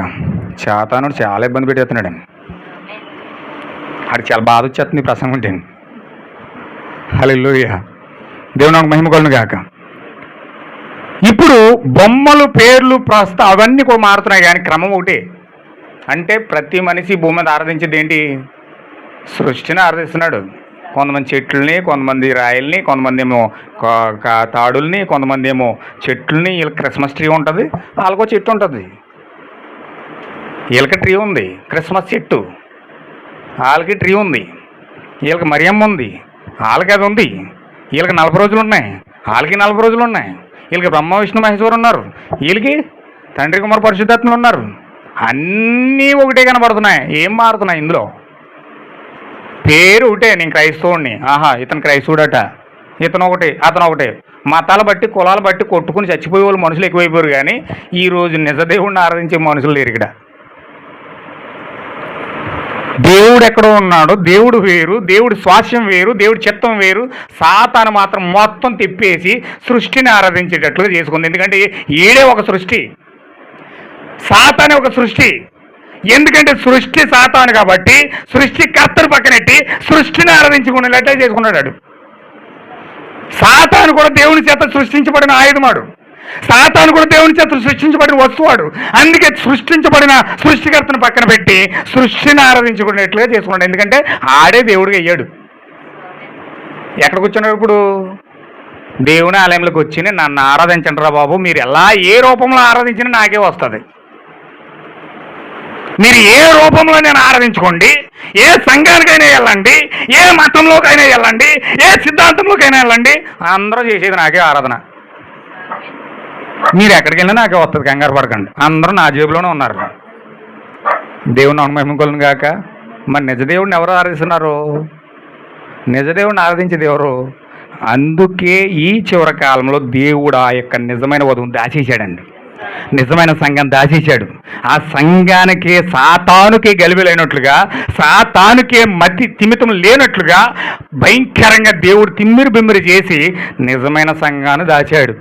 ఒకవేళ నిజమైన సంఘంలో సభ్యురాలుగా గనక నీవు ఉంటే, ఆ నిజమైన సంఘములో ఒక అవయముగా గనక నీవు ఉంటే, యేసుక్రీస్తు యొక్క శరీరంలో గనక నీవు ఒక భాగముగా గనక ఉంటే, నీవు తాగుడులో ఉన్నా, నీవు వ్యభిచారంలో ఉన్నా, నీవు భయంకరమైన మత్తులో ఉన్నా, భయంకరమైన పాపాలు చేస్తున్నా, భయంకరమైన కార్యాల్లో నువ్వు కొట్టుకుపోతున్నా, భయంకరమైన సిద్ధాంతాల్లో వెళ్ళిపోతున్నా, భయంకరమైన భ్రష్ట మనసు కలిగి నీవు ఉన్నా, ఆయన ఏం చేస్తున్నాడు? 2 చేతులు చాపుకొని, నా కుమారుడా రా, నా యొద్దకు రా, నిన్ను ఆహ్వానించి నిన్ను భద్రమైన స్థలంలో పెడతాను,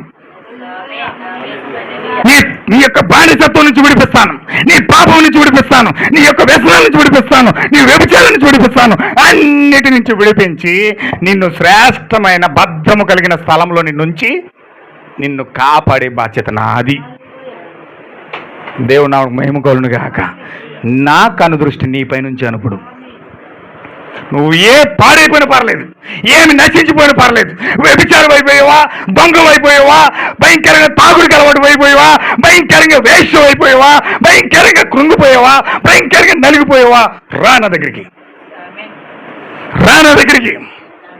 నిన్ను ఆదరించి పోషించి నిన్ను మార్చి నిన్ను పరిశుభ్రమైన పాత్రగా చేసి నిన్ను హత్తుకొని సాతానుకే అందనంత ఎత్తులో నిన్ను పెట్టబోతున్నాను.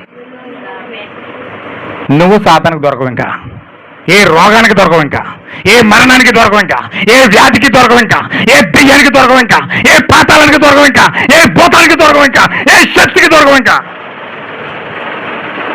హల్లెలూయా. ఏ పాతాళలో ఒక ద్వారం అంతా వచ్చి నీ ముందు నిలబడినా సరే అది అలా ముడుచుకొని వెనక్కి పారిపోవలసింది తప్ప నిన్ను నశింపచేసే ఆయుధము ఏది లేదు. అటువంటి స్థితిలోకి దేవుడు తీసుకెళ్లాలనే దేవుడి చివరికాలం యొక్క వర్తమానాన్ని పంపించాడండి. అటువంటి స్థితిలోకి తీసుకెళ్లాలనే దేవుడి చివరికాలం ఒక వాక్యాన్ని తీసుకొచ్చాడండి. ఖచ్చితంగా ఆ యొక్క భ్రష్టత్వం, ఆ పాప పురుషుడు సంఘాల్లో ఏ విధంగా బయలుపడుతున్నాడో, ఏ విధంగా తీసుకొస్తున్నాడో, ఏ విధంగా ప్రజలను మభ్యపెడుతున్నాడో ఖచ్చితంగా ఒక్కొక్కటిగా అన్ని చూస్తూ మనం ఖచ్చితంగా చివరి యొక్క స్థానము దేవుడు నిర్ణయించిన స్థానంలో కనుక మనం వెళ్తే పాతాళం మనం ముట్టుకోలేదు, మరణం మనం ముట్టుకోలేదు, శాపం మనం ముట్టుకోలేదు, ఏది కూడా మనల్ని ఏం చేయలేదండి. అంత భద్రమైన స్థానంలో దేవుడు మనల్ని తీసుకెళ్ళిపోతున్నాడు. ఒక మనిషికి అది మనల్ని తీసుకెళ్ళలేదు, దేవుడే అక్కడ తీసుకెళ్తున్నాడు. హల్లెలూయా. ఖచ్చితంగా అటువంటి స్థానంలోకి మనం వెళ్ళాలని మనమందరం కూడా సత్యమైన వాక్యాన్ని తెలుసుకొని సర్వ సత్యంలోనికి వెళ్ళి ఆ జీవాన్ని పొందుకుని అలాంటి భద్రమైన స్థానంలో మనం వెళ్తే, అలాంటి భద్రంగా ఉన్న ప్లేస్లోకి మనం వెళ్తే దేవుడు సురక్షితంగా బాధ్యత వహిస్తూ కాపాడుతూ ఉంటాడండి. అలాంటి దాంట్లోకి మనం వెళ్ళాలని మనం అందరం ప్రార్థన చేద్దాం.